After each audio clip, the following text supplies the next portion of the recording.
And welcome back to Getting Worked. It's your boy Jared. I'm hanging out here with my boy Ian. How in the heck is it going, dude? Man, how you doing? Been a little while. It's been a minute. It's been a minute. I'm dazed and confused. I was gonna say it's NBA offseason, man. I don't know what to say. I don't know what's NBA up. offseason has been insane. What's up? What's down? The whole I kept NBA. thinking, I was like, oh, I should do a short, like some type of reaction. And about the time I would put something together or think about it, was like, oh, never mind. That's now old news because this just happened. So yeah. We're gonna talk about it, have some fun, enjoy. Oh, yeah, it's the weekend. So yeah, let's try to catch up on the last 3 weeks of craziness in the NBA. Did you get to take the day off? No, You didn't have I was, holidays. yeah, I was gonna say, yeah, That's thing working in healthcare, man. It's yeah, I like, was gonna say healthcare. That's the good and bad side, I guess. Good side is you get to take your vacation days sort of whenever, because you get like a mass of them. sure. But the downside is the days that everyone else just naturally off, You don't unless you take it necessarily off get too. Yeah. Nah, I remember. Today was kind of the quote unquote observed holiday for the 4th, right? Gotcha. So, Yeah, I was gonna say, I know some people have Monday off, which I always thought was weird, like it's after the fact, but yeah. well, I mean, sometimes it can make sense because especially like the 4th being on a Saturday, you have Sunday to kind of get over the hangover, or Sure. here where fireworks will just keep going all around you until 2 a.m. Man, it's crazy. Yeah. LaMelo is on the Timberwolves. That is crazy. We're gonna talk about that. We're gonna talk we about are that. absolutely- We're gonna talk absolutely. about a bunch of stuff that's going on because it's insane. Just A all the normal off season, LaMelo getting traded would be like the top story. I'd like it's the craziest thing. It would be the top story. It has been that insane. So yes, but I'm actually looking forward to seeing how that works out. I've got to be honest with you. But yeah, let's start. We're gonna start with talking about with Giannis. I think you almost have to start with talking about with Giannis. Giannis was the big trade. Everybody's been waiting about 6 years for him to be traded. So I think we're all glad that we just don't have to hear about him being traded anymore. It has happened. He's in Miami. Now, I think it's just him and Bam. I'm not positive they have 5 other players total on their team, but he is in Miami. They traded everybody, not named Bam. It's out rough. of there. So like I said, they've got they have Tim Hardaway Jr. and I think that junior status is holding a lot of water for him. Andrew Wiggins, who's a solid player, but not like someone to be like a good third he's option starter for them. He's a starter, but you don't want him to be. He's their third guy right now. Yeah, exactly. And everything being kind of in the front court in today's NBA is a little worrisome. Yeah. It's not like Bam or Giannis are known for shooting.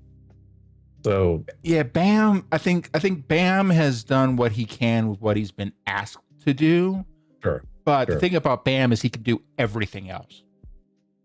He can. And so having a scorer like Giannis coming in and helping there, but again, you still need to get shooters, and especially today, get ideally at least one solid 3-and-D out of that 2 or that 3 spot.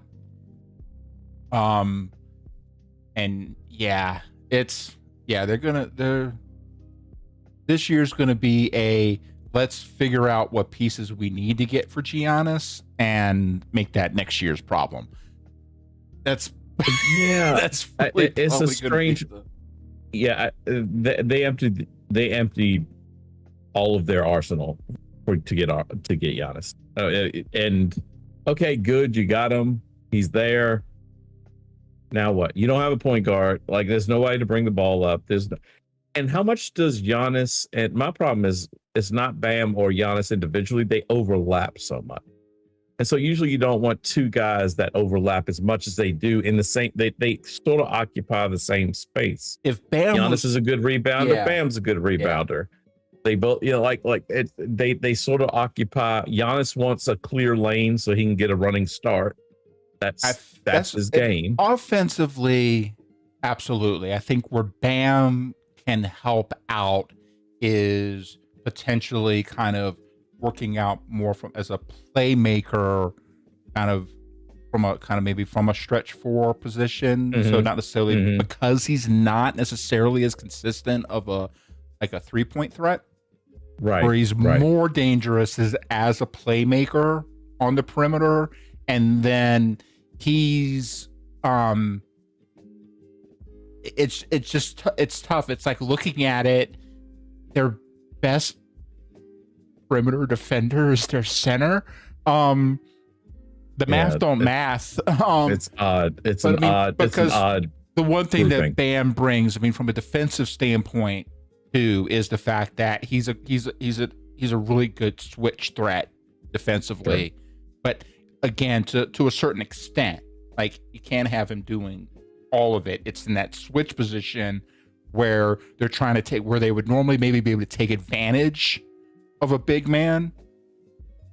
He's not that. He's competent, to be able to play against wings and different things, even at the perimeter. So that and now then Giannis can be a decent, interior defender, situationally, just because of just where he is. But he can fill that spot too. So that it's like they've got a beginning of a core. But they've definitely got to figure some things out. It's the beginning of one. Yeah, it's not. Yeah. It wasn't the final piece. Usually, if you're trading for that big of a star, you kind of want him as the final piece. Yeah, they finally got their big whale. Like Miami's been whale hunting for a long time, so they finally got him, and it's a terrifying. Defensively, I think they're wonderful. Like their front court's amazing. Like there's no one, even Wemby would have problems with that. Like there's going to be a problem there. Oh yeah. And then of course the Bucks is just a complete they finally hit reset. So they finally get to do the full reset, end of the era, and they got a massive haul considering how long it took them. So they did the opposite of what Boston did. Boston waited, and it got pennies on the dollar. Milwaukee waited, and I don't know if they got the haul they were maybe always looking for, but they got a great haul. Like they got 3 picks. Well, the picks were insane.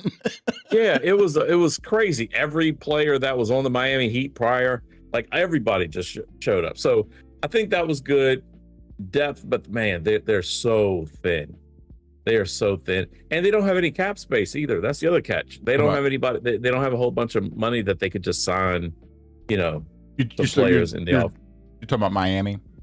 Yeah. Because like the Bucks right now are in a really interesting position because they've got a bunch of guys who would have been incredible grabs like 5 years ago. Okay, so I'm talking about like Tyler Hero. You've got Kyle Kuzma, and you've got Miles Turner. And it's like, I mean, again, you look at them individually. Okay, you know what? They've got the things that they can do. They got, and the guys. I think that was the biggest coming from the Hero. Of course, he's probably their best player right now. But Where's first? I'm blanking on his first name. Paul, he's a center. Khalil Ware. Khalil Ware. It looks like Kal-El. It look like the spelling. It looks like Kal-El. almost like a yeah. Then, he's upside's huge on him. He just needs some seasoning. See where he goes. Jacques Jr. Excuse me. He's really good. He's a young player. Again, they got what they wanted. And Milwaukee cannot be complaining at all. They're outstanding. But the biggest thing, good position to adjust and make moves. And so, yeah, I mean, it's always like, Kuzma's just. Kuzma I had a lot of hope. Yeah, he was always. He's one of those players. He's a 2K player. He's one of those.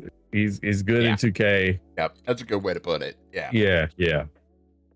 Along those lines, let's jump. Let's talk about one Mr. LaMelo Ball. One thing, real quick. One thing. One last thing about the Giannis trade. Yeah. Kind of looking at stuff today. Just putting the maybe some potential context on how we got here. There's been some stories that have been going out. Don't know if there's 100%, but one thread of a storyline going out there is that Boston would not give Giannis the 3-year extension that he wanted. They would only give him the 2-year. Right.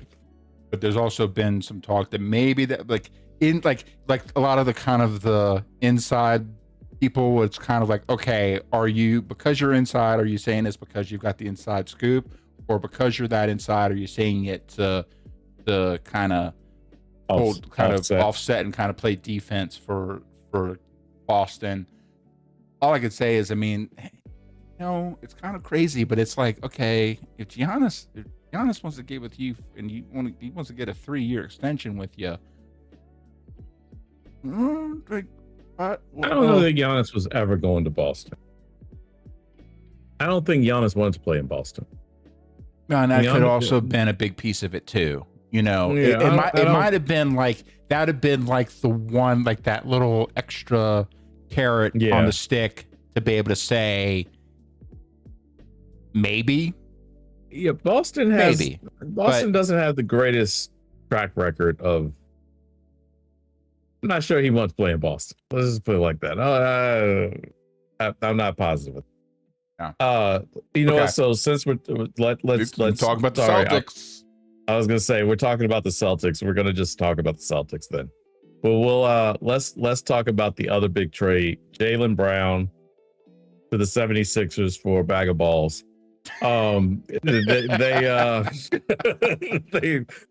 They traded.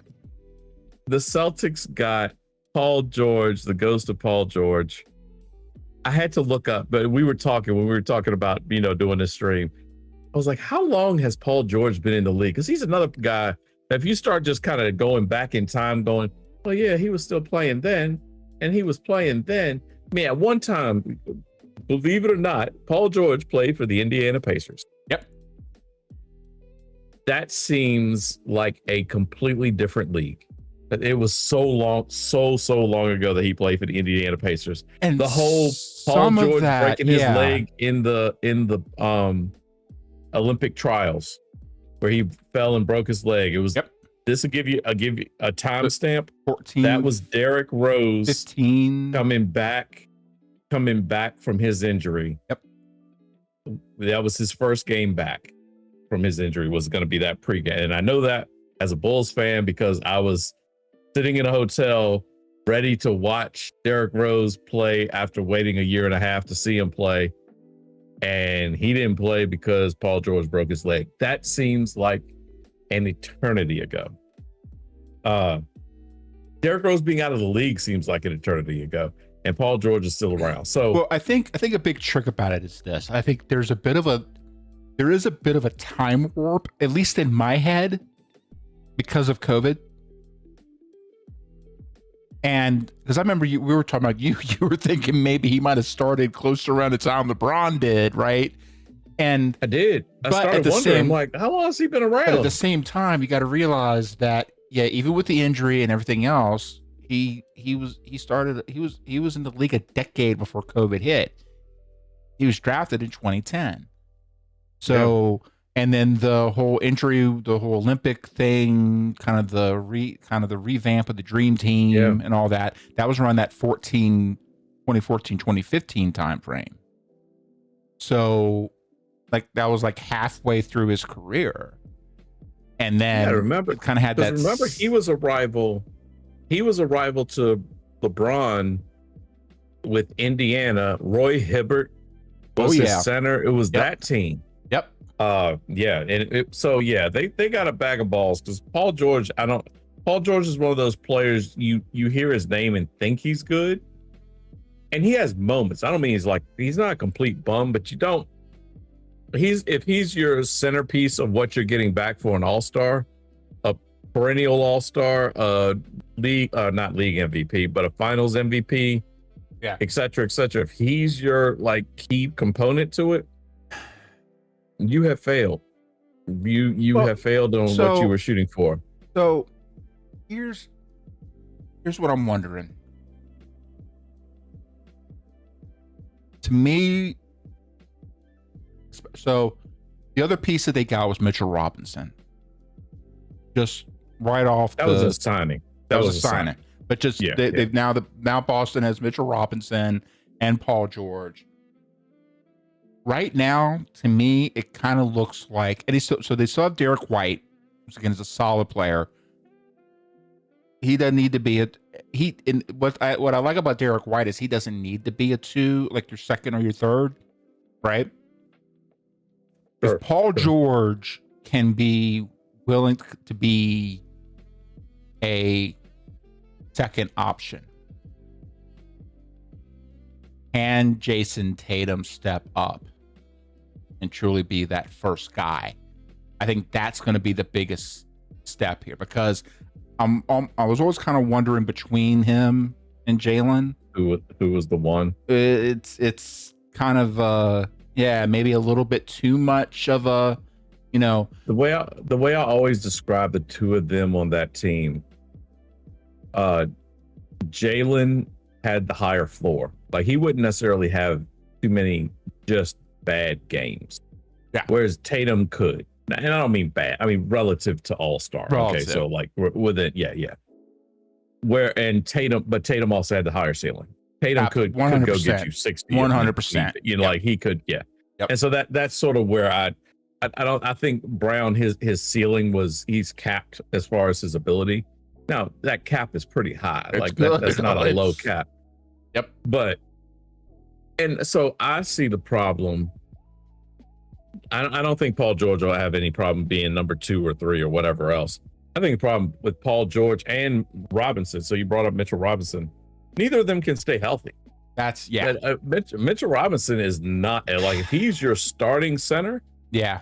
He worked on the Knicks because he wasn't the starting center. No. And even if he was and maybe starting, he comes off the bench. Really. I think that because they still have Keita. I'm not exactly sure how to pronounce his last name.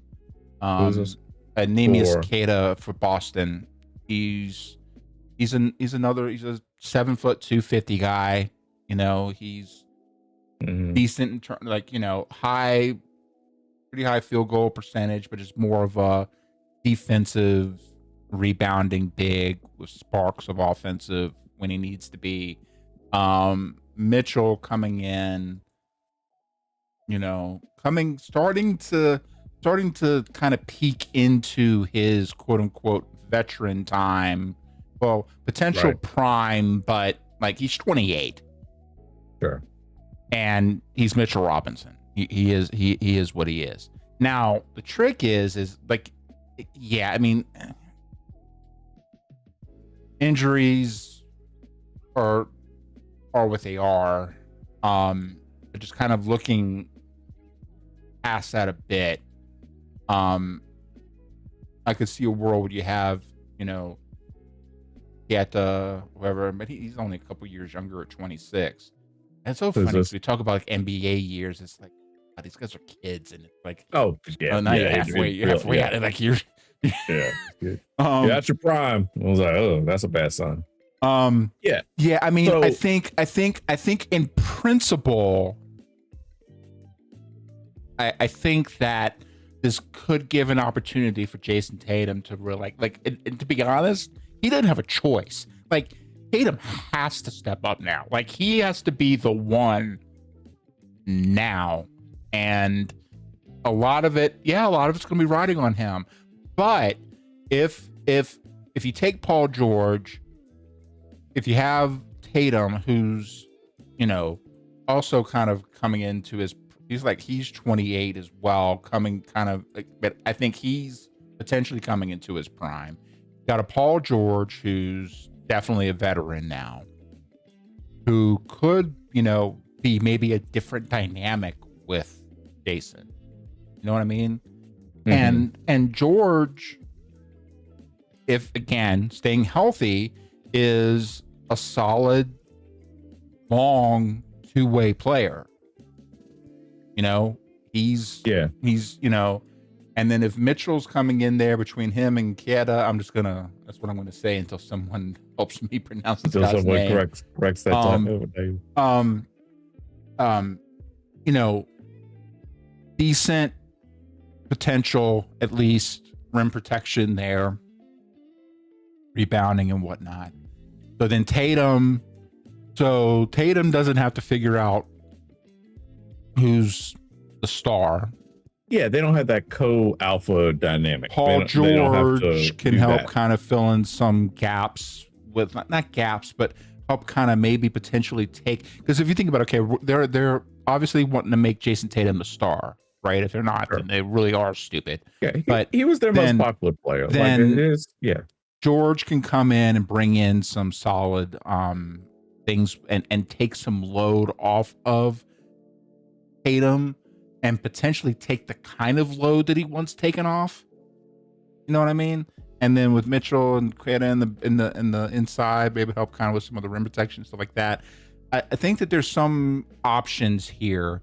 And then again, you still have Derek. I really like Derek White. I think he's a solid player, not a star in any fashion, but no, he's your glue guy. He's one of those glue guys. He gets his role. And also like Peyton Pritchard.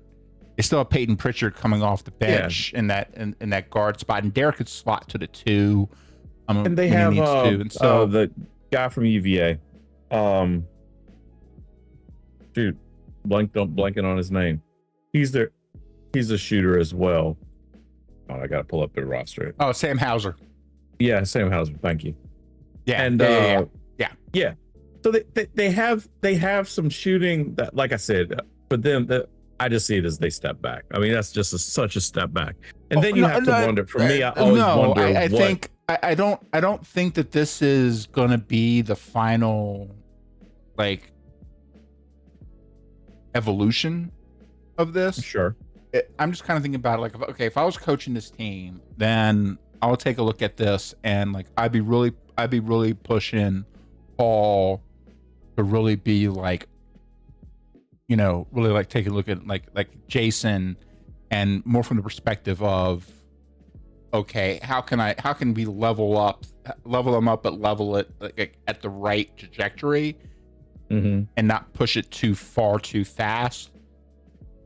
And really like, but like, dude, you got to be the dude. Like, you got to do it. Let's get you there. And then see. Now, is George that guy? I don't know for sure. I don't think he is anymore. I mean, there may have been a time. Like, well, I'm not speaking skill on the floor. I'm thinking more like veteran kind of maybe mentor type of thing. And that's what I don't know for sure, but that's kind of what I was thinking about. More of kind of help him more like psychologically, like, okay, dude, you gotta step up here. Like, you gotta like get, and it's gonna be on you, but like, don't get yourself twisted with it. Like, just right. I don't know, maybe, but all right. So let's talk about it from the other side. Let's talk about let's talk about the Sixers. Philly, Philly. So we'll talk about Philly later as well, but right now, is there somebody that was trying to sign with them and chase a ring or something? No, we'll talk about that. Because that's a whole. I'm not blowing this conversation up with that bomb right now. Just a question. Just stay on till later. Stay on till later, you guys. This is another team where, okay, Embiid he's 32. It's not like, and again, you talk about people that feel like they've been there like a year after Jordan. Yeah. Yeah, I think he played with Jordan at one time, didn't he? So Embiid's, whatever you're going to do with them, now's the time. You got, according to Embiid's knees, he did play with Jordan. That's the problem. So again, you talk about with Mitchell, it's just, man, like so much There's so much that can be done, and so they still have so they have Tyrese Maxey, he's a good scrappy guard. Maxey stepped up last year. Yeah, Maxey, yeah. I give him pat. I mean, scrappy is not a derogatory name. I know that, but or description rather, but he's actually their guy now. They're moving away between him, the rookie from last year. I'm blanking on all names tonight, but They have Edgecombe at the 2. Yeah, Edgecombe. Yes. Yeah. The two of them, that's their bread and butter. I'll be honest with you. Now with Jaylen Brown, quite frankly, Embiid, if I were them, I would say, Embiid, listen, take your time. You know what? Play 30 games all season. It doesn't matter. We come playoff time, be ready. And that's what? Honestly, Cannot be a bad. I know. Cannot be a bad take. I would be so light with Embiid because it's not Embiid's team anymore. Last year. It really, yeah, but I mean, Edgecombe really when's even when they haven't had like the people to really step in? When's the last time Embiid's really just been like especially relevant? Yeah, I mean, he's never made it out of the second round. Still, trust the process. But I mean, that whole trust the process shit was before COVID too. So yeah, that was the process. Remember? Yeah, when they grabbed like every power forward and center at it, like I remember one time looking at it, I was like, it was nothing but centers. At one point in time, they had someone who was they put him at forward. He was kind of a undersized power forward at the 2 on the depth charts because they had no guards.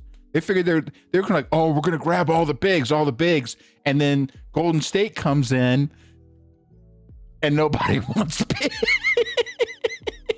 They're like, nope. Roy Hibbert talking about him earlier. His whole career was destroyed because of Steph Curry. Yeah, that was like, he was tossed out of the league. But no, Embiid, literally, I would give me 30 games. In this man's whole career. Yeah, he did, and he did. He did without even meaning to. Like he didn't have anything with him, but it was very clear what the problem was. So yeah, I think that the Sixers are tough, man. They're gonna be tough. If Embiid just needs to be serviceable, he doesn't have to be any. He could easily become the 4th option on that team. Like, I think Maxey's still the 1. Brown is 2. Edgecombe's 3. I mean, that's a lot of scoring from the wing. It is. Brown's a good 2-way player. Mm-hmm. Like I said, that's why I said Edgecombe's that's a really why I good put defender. Okay, and so that's why I also put with Maxey, you like being because Maxey's just all motor and just effort and just and he puts it on both sides of the ball. He does. And so I mean, Simons isn't like a hot shot grab, but he ain't trash. So him coming off the bench, he's not going to play a lick of defense. No, that at all. Sure. But that's okay. He's a 3-point specialist. 6'7". He can at least get in the front of in the way passing lane. He can stick his arm out as they run by him. But he's not going to play any defense. But you need that guy when you start talking about bringing those type of people where they're your bench guys. So they're the opposite of what we just talked about with Miami. Sure. Where Miami has they don't have anybody in the starting line. This is like Star Trek Mirror World type shit. Yeah. Because they're absolutely 100%. You want the great team, take Miami's team and take the 76ers. Well, because the question about it, because I was just kind of looking through the depth chart, looking through the roster in general, especially maybe as we get to the trade deadline, if not before, they for like what you were talking about to really work, they're really going to have to run heavy on their backup bigs, and that's where they're light right now. Like people to go in on the center position and be that, because you got Embiid. So if you want to give Embiid, play him 30 games, right? Like you said, then who's going to be the wait, why can't I hear you now? Oh, I tapped them. I tapped nope, my mic. no worries. There he is. Yep. They just don't really have anybody else that they can put out there, really. Especially in the East. So I was just right now, it's going to be a little tough. So I mean, if they could, again, now here's the trick: they don't need to do much. They don't need to do much. So out of the folks that they have, they've got one guy. Did they re-sign Drummond? Oh, Drummond did go? I thought they. That I was like wait a second. right you talking about the here. backup center? This is. They don't like have him today. listed. They don't have it. No, That's I want to say they got today. Him. Yes, exactly. So I may have. Let me make sure. No, that. you're right. You're right. I remember. Right. I remember seeing that. But the problem is, yeah, that they just don't have it right in front of me. So okay, no worries. So look. This is the whole stream. This is the league so has crazy. Just like, yeah, everything has changed so much. Drummond can be a body out there, a rebounder. All you need. Yeah. Okay. Now, okay. Like you don't want to run him for more than 15 minutes. Like 5 minutes, 5 minutes. Yeah. So they're still going to have to get out there and start like trying to maybe do between like and, I'm just thinking about like who they have with size. They have this one guy, and you know, if I'm struggling on the last name, it's something. Hukporti. That'd be my first guess. Audio Hukporti. He's 24, but he's a 7-footer, 246. Of the two of us, it is always better that you do the pronunciation. So if we're getting to the point where you're looking for me, I mean that's what I'm saying. I'm just trying to be as respectful as I can without getting a chance to hear it. You know, I totally understand. I totally understand. It's that's the reason I was saying what I was. That was not to make fun of you. That was no. Like, yeah, we're in trouble. We're going down a path. That's a name. That's a name. The player. Because normally I can figure out kind of the route and try to get things going. But anyway, but they've got a relatively young guy. Was only been in the league a couple years now. No, Drummond went to the Knicks. Oh, that's right. That was right. That's right. He replaced Mitchell. He replaced the Sixers. He replaced Mitchell on. So he's not even there. Yes. Oh, I was like, man. that doesn't. I don't remember. It felt wrong, but I was like, nah. Let me just check that. Yes. So they're gonna need. The Knicks. They're gonna need to have some of these younger. So they have a guy's like 6'10", 235 at Mbona, who's 23, but he's like 6'10", 235 in today's league. Can kind of get in there. You're going to have some of these young guys kind of get in there and kind of bang it out in the middle when they need to, just to kind of help. You know, that's workable though. That setting up the picks and everything else. That's fair. With that kind of that backcourt / like perimeter wing setup you've got there. Ooh, I mean, they would have without Embiid. Let's say Embiid's, it's one of his sabbatical days. They would have trouble with teams like the Knicks. The Knicks have a big front court. They'll have trouble with Miami. They have a big front court. At the same time, they may give Miami's backcourt so much problem that it doesn't matter. The Knicks, their backcourt's going to kill them. But the Knicks are probably going to be their biggest, sure. Like their strength is the weakness, and that's tends to be. That's where the coaching's got that's that matchup thing, and that's where the coaching. And that's where I kind of start looking at it. It's like, ooh. That's during the regular season, though. The regular season, okay. So we lost game 1 of 82. That's not that big a deal. You can kind of make it happen. When they need Embiid, like I said, it's just going to be come playoff time. Yep. you're going to have to be able to guard Towns if he gets inside, or Giannis if he's in there, or Bam, or like any of the bigs. You're going to have to man all of that. But that's okay, because once you do, you also don't have to run out to the 3-point line. Like if I saw Embiid take a 3-pointer at any point this season, I might immediately bench him. Back over here.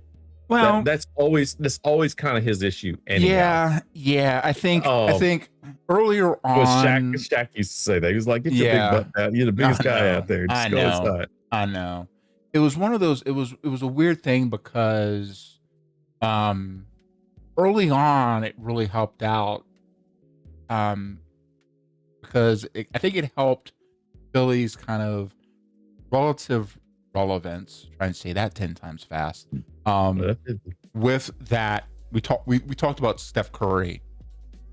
You know, I think Embiid being able to stretch the floor and at least be a competent threat, not be a huge threat. But early on in his career, I mean, he was like kind of outside of, he didn't have the passing game, but as far as like big man like that, like kind of a preamble for Jokic, you know, guy that could step out and shoot those threes and be able to help maintain, and then again just open up driving lanes for days, you know. Right.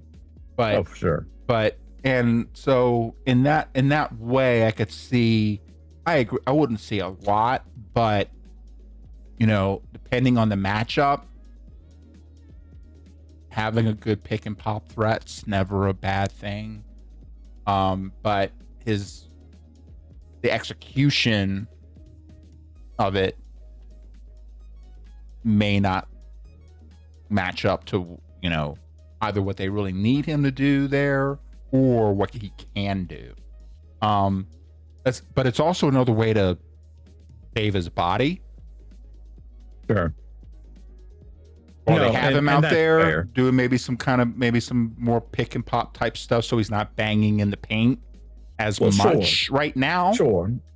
Maybe that it's kind of where I'm just trying to pick and pop is like elbow. I could see him, you know, taking a jump. Oh no, he didn't have to shoot threes. I mean, yeah, that's what I'm saying. I want you Dirk 15 feet and in. Dirk Nowitzki, Vicky. God, why can't I say? I'm the guy supposed to be able to say like names. I was gonna say, Jesus, I just haven't had to say it in a long time. You need to make more of a drink. That's what it is. That's the problem. Part of it, but I also haven't had to say his name in a very long time. Yeah. Also, I'm better if I can see it. But yeah. Dirk kind of opened up that whole game without having to be a 3-point shooter.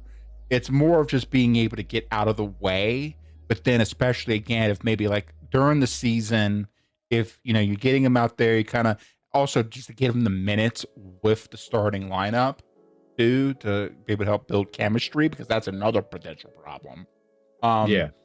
Then to be able to do some things to where then he's not necessarily banging in the paint, and then you know, I mean, you get into playoffs, especially start getting into, you know, everyone's just got to do what they got to do, and right. It's just you're going for the goal, get it, you know.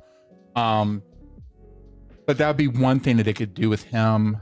But yeah, it's interesting. But yeah, that whole guard / wing that from them, again, with Simons coming off the bench. Yeah, like I said, pretty nasty. They are coming in waves. That's big. So let's see.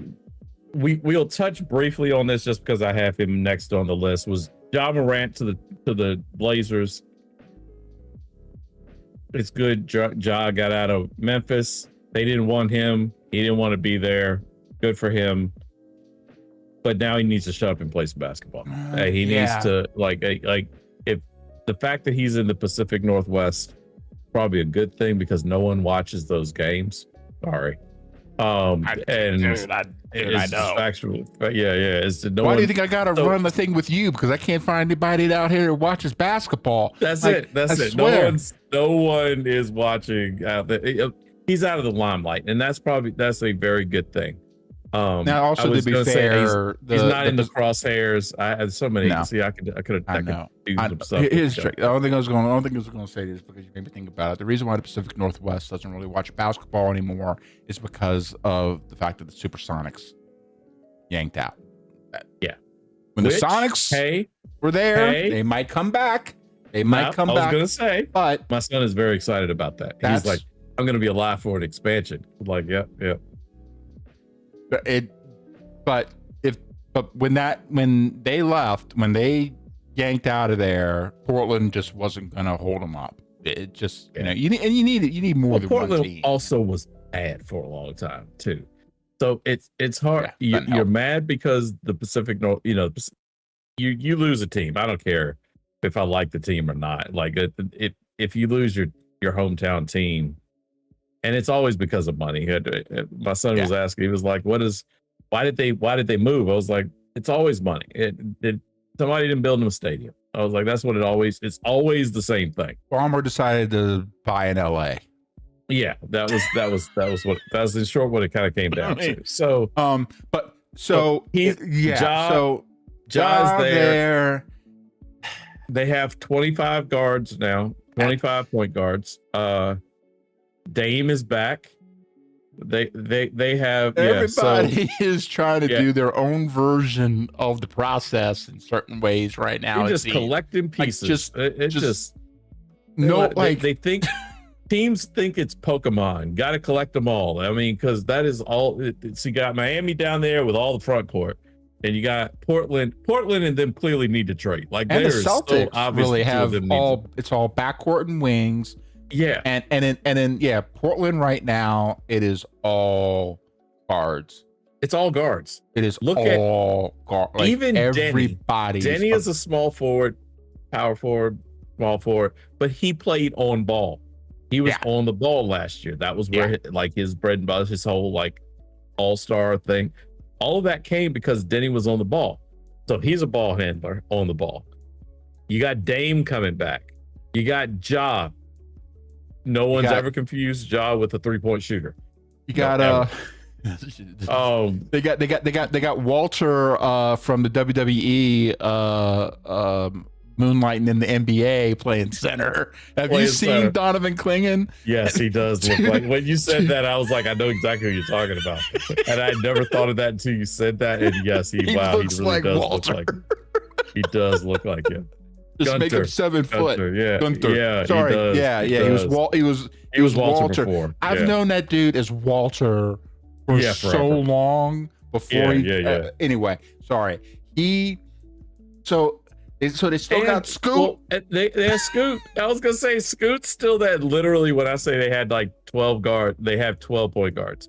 It's some crazy thing. Like, they so clearly need to trade somebody to Miami. Like that. They are such perfectly matched people.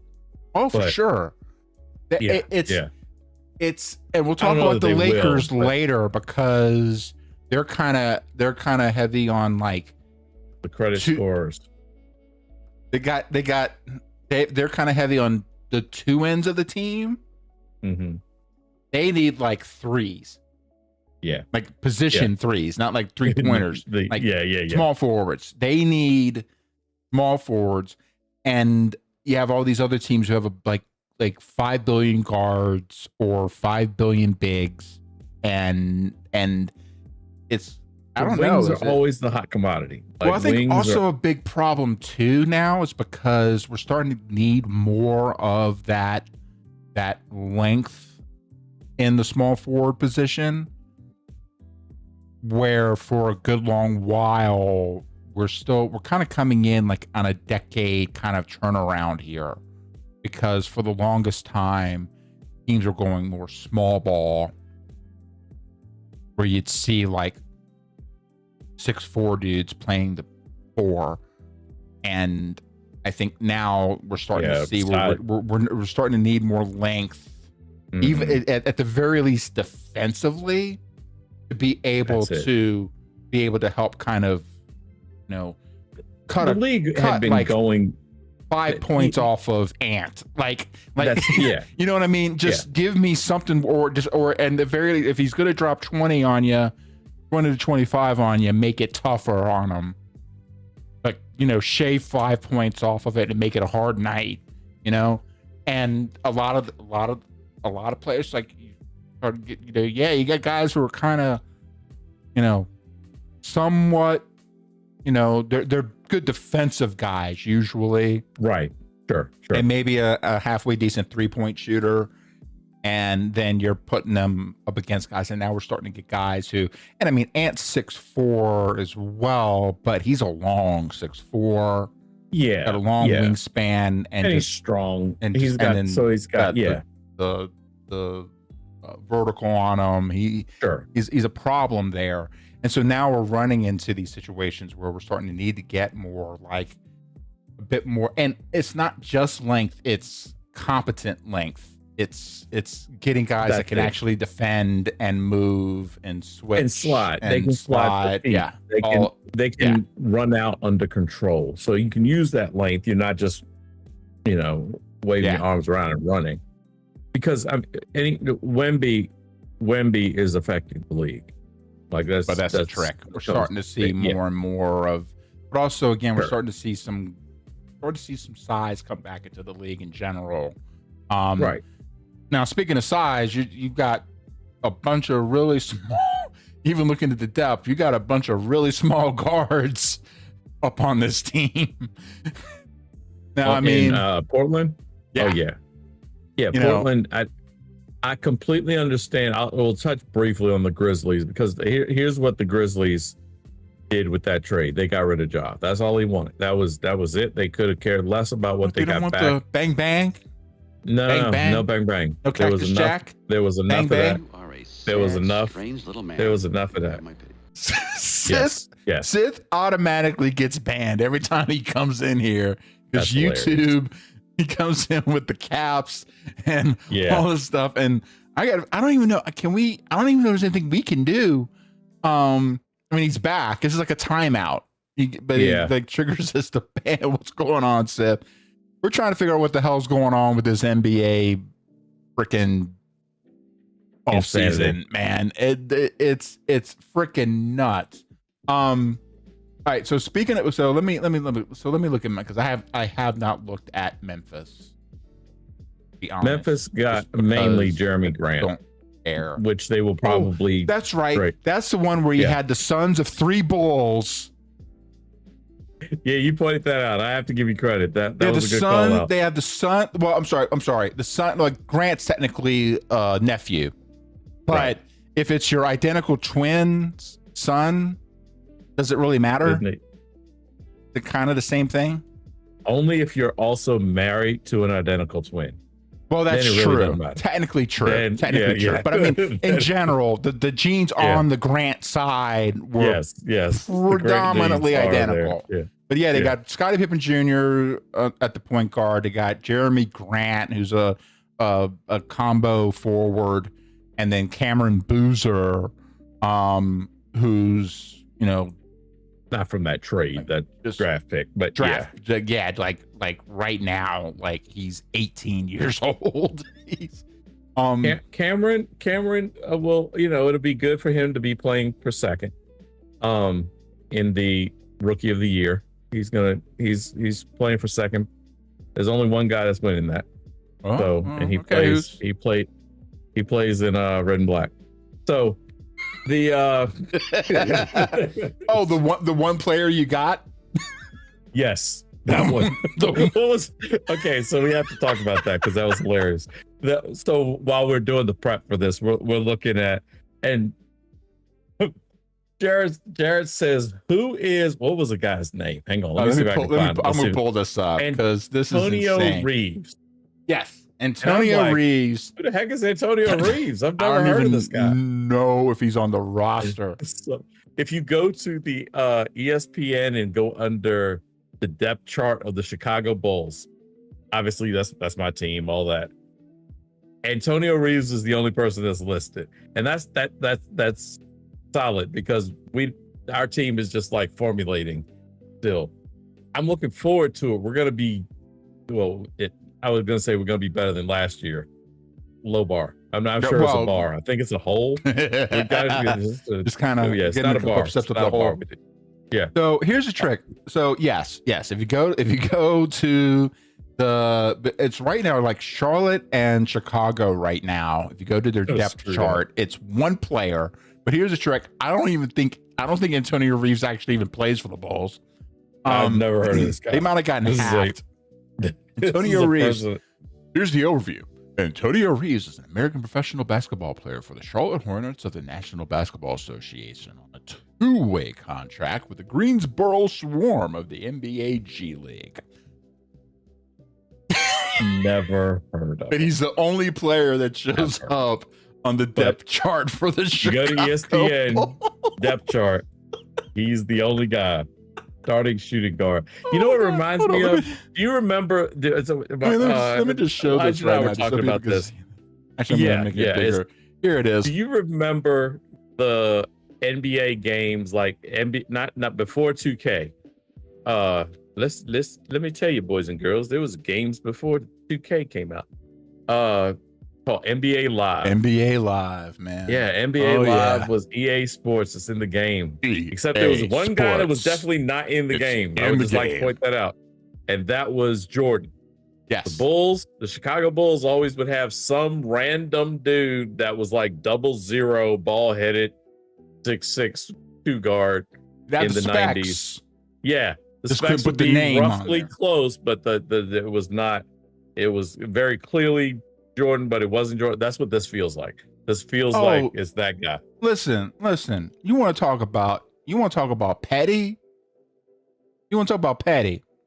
You look on the 2K games, recent 2K games, right? Mm-hmm.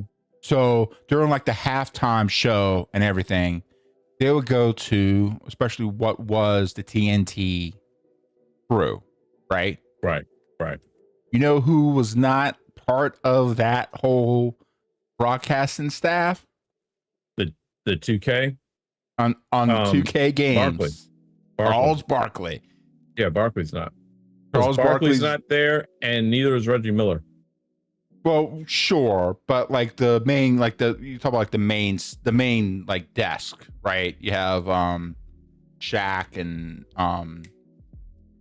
Kenny Smith, and I'm blanking on the one white guy's name. Ernie. I wanted to call him Eddie, and I know that wasn't right. That's not right.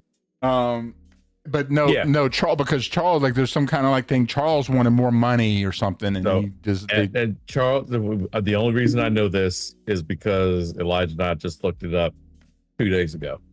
Because we were talking about we got it 2K26, so the this past year's is super cheap now, so we went and bought it for like $10, $15. Nice.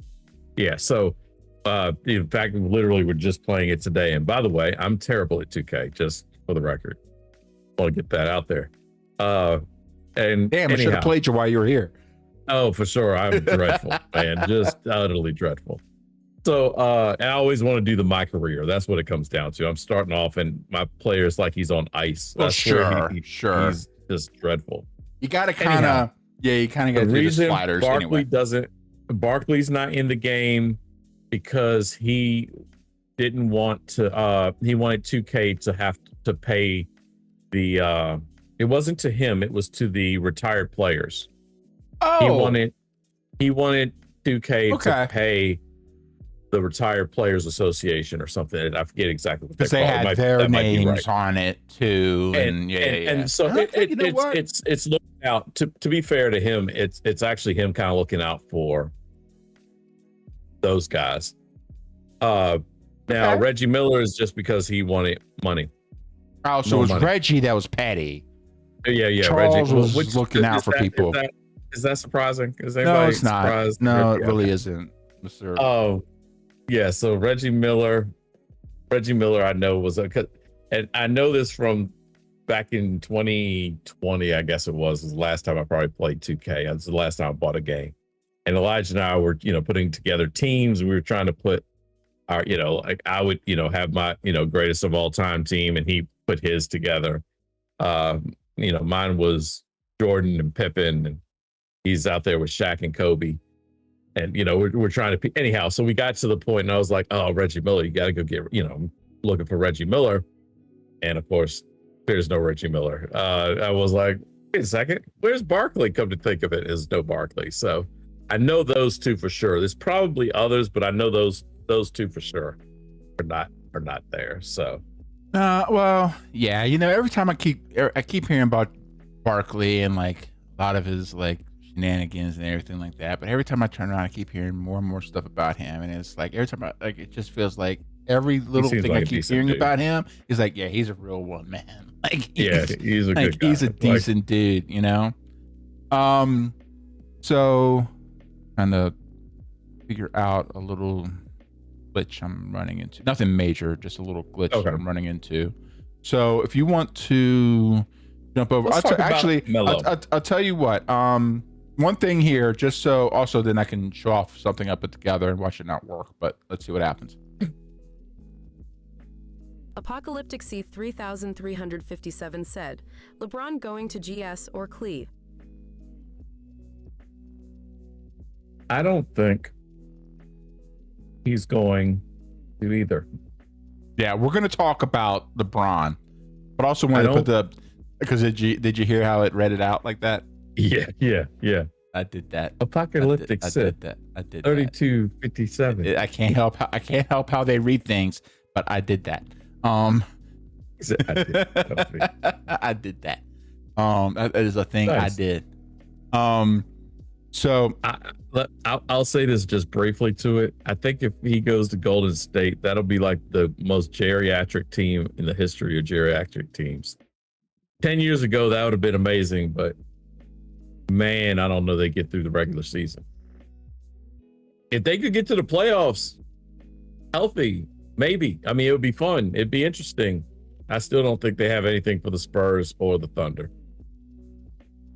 Like, their names are wonderful. The names are great. And so no knocking any of the names on there. All Hall of Famers, creme de la creme. But no. Yeah, I don't know that Father Time is undefeated for a reason. So I think that So yeah, it would be a good story. It would be a good story. The best story I think that guy can write is going to Cleveland. It just works. You go home. Third time trilogy. I don't know. Trilogies don't tend to go well, but neither do sequels, to be honest with you. So yeah. But I was gonna say we're gonna hold off. We're going to talk a little bit more about that one while I'm figuring out this mess. I've been playing around with the new music thing, but I can that's okay because of the old one. So, oops. I'm testing out some stuff for Nutty, who's was putting together some of this stuff here.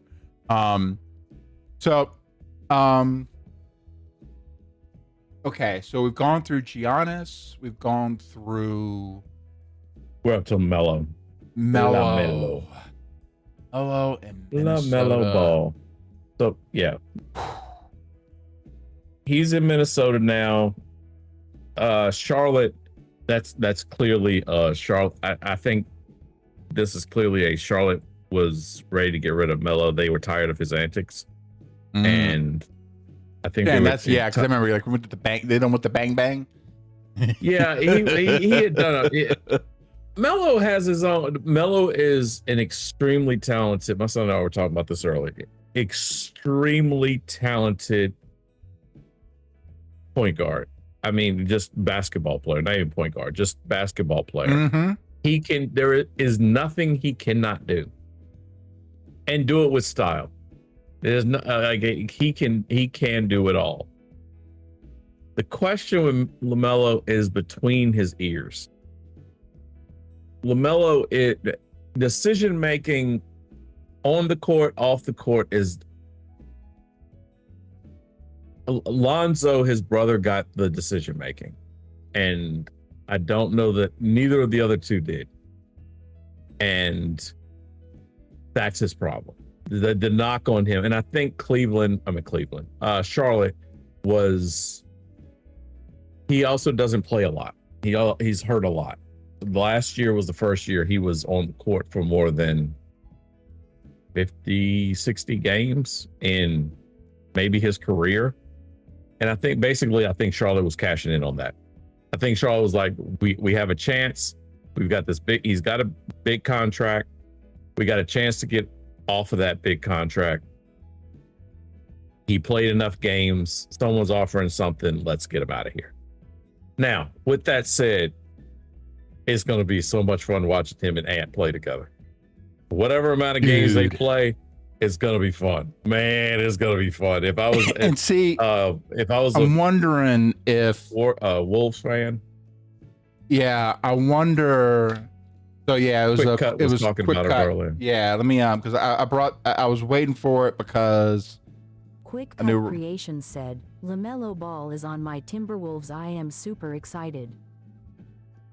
Yeah. I mean, and you should be. Yeah, I would be ecstatic if I was. Also, I'm not a Wolves fan, and I'm gonna watch some games. I've watched. Yeah, with Io also on that wing. Oh yeah, the perimeter. Yeah.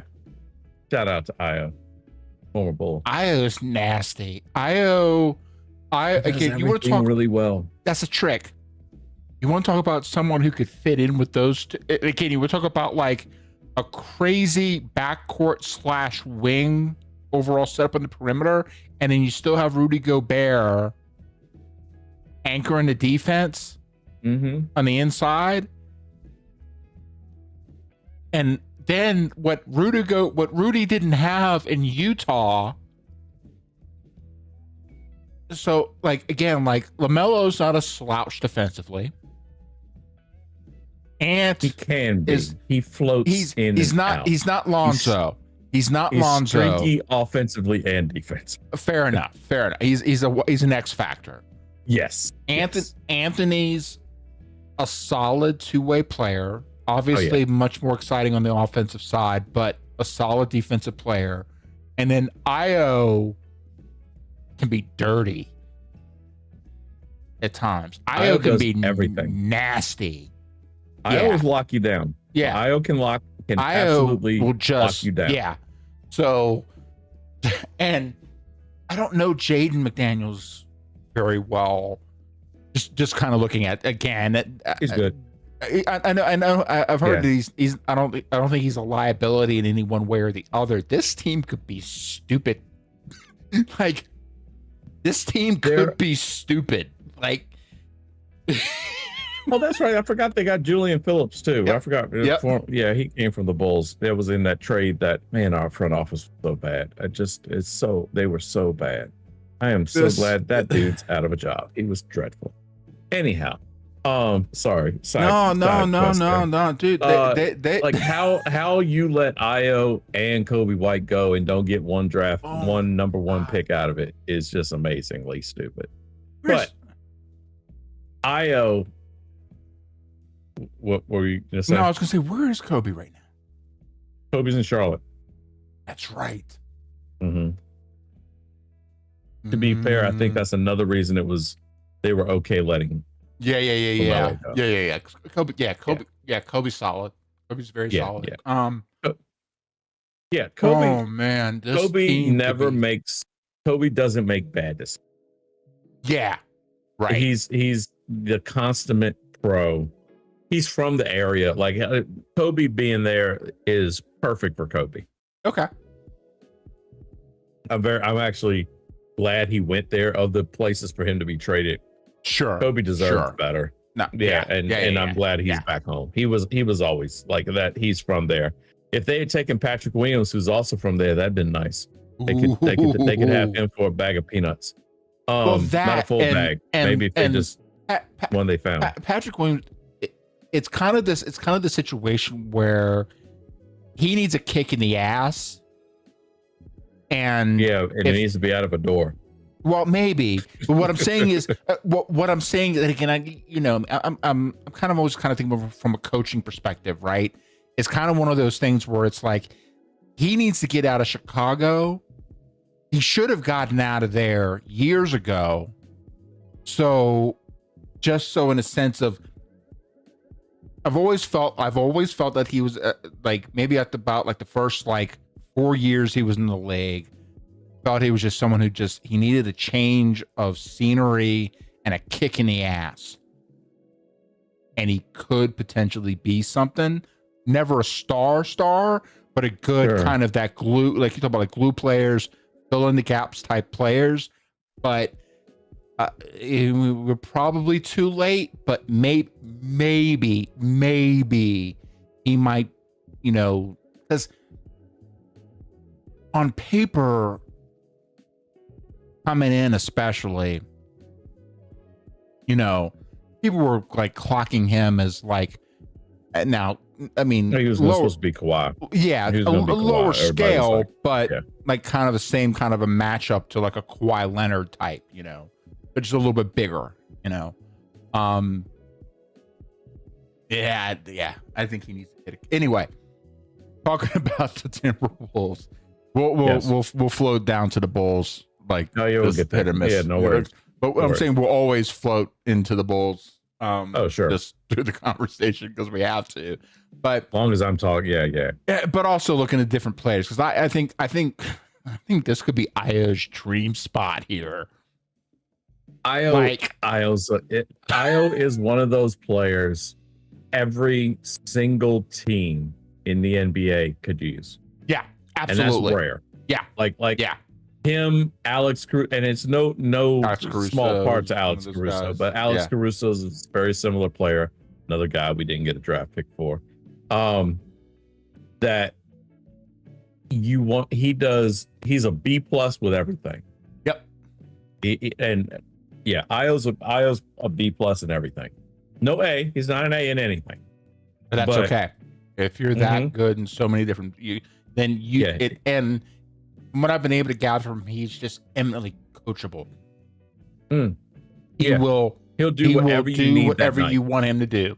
Yep. Yeah. Which again I is need like, you to go out there and lock that guy down. You may not score any points tonight. Okay. On it, coach. Okay. On it, coach. What? Ant goes down. We need points. Okay, I'll go get you 43 in a playoff game. He's off the bench. Yeah. And no problem. He's sitting there averaging like 15, 3.5, and especially that 50, basically that 52% percentage overall from a wing player. Come on, man. And again, also seeing him, you watch him, the optics on him, just like you said, he'll lock people down, and he's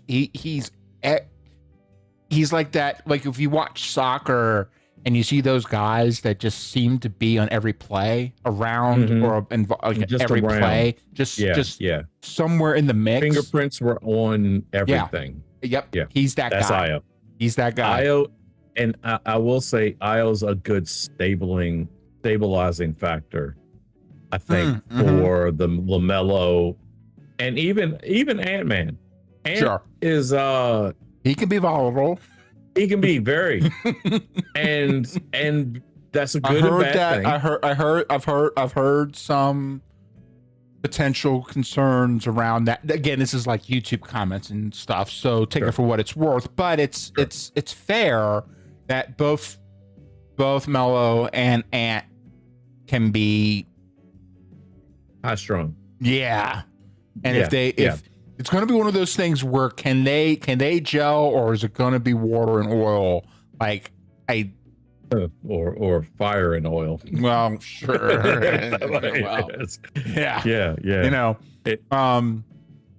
Whereas like I just think Io just loves ball. Yeah, and that's all. That's all. Just loves ball. It gets paid to do it very well to do it. We also get paid for this. That's so cool. That's cool. Pretty much. Yeah. And he's only 26. Do it either way. He's only 26. Io is, like I said, every team in the league would take Io. Every single one of them. The Bulls right now could use Io back. If Io was, he'd be a perfect fit. Like he'd be a perfect fit no matter where you put him. And that's such a rare thing for a player. So And a great, Minnesota, like, honestly, this guy's going to be one of those guys that's going to be playing when they're 35, mhm. 34, 35.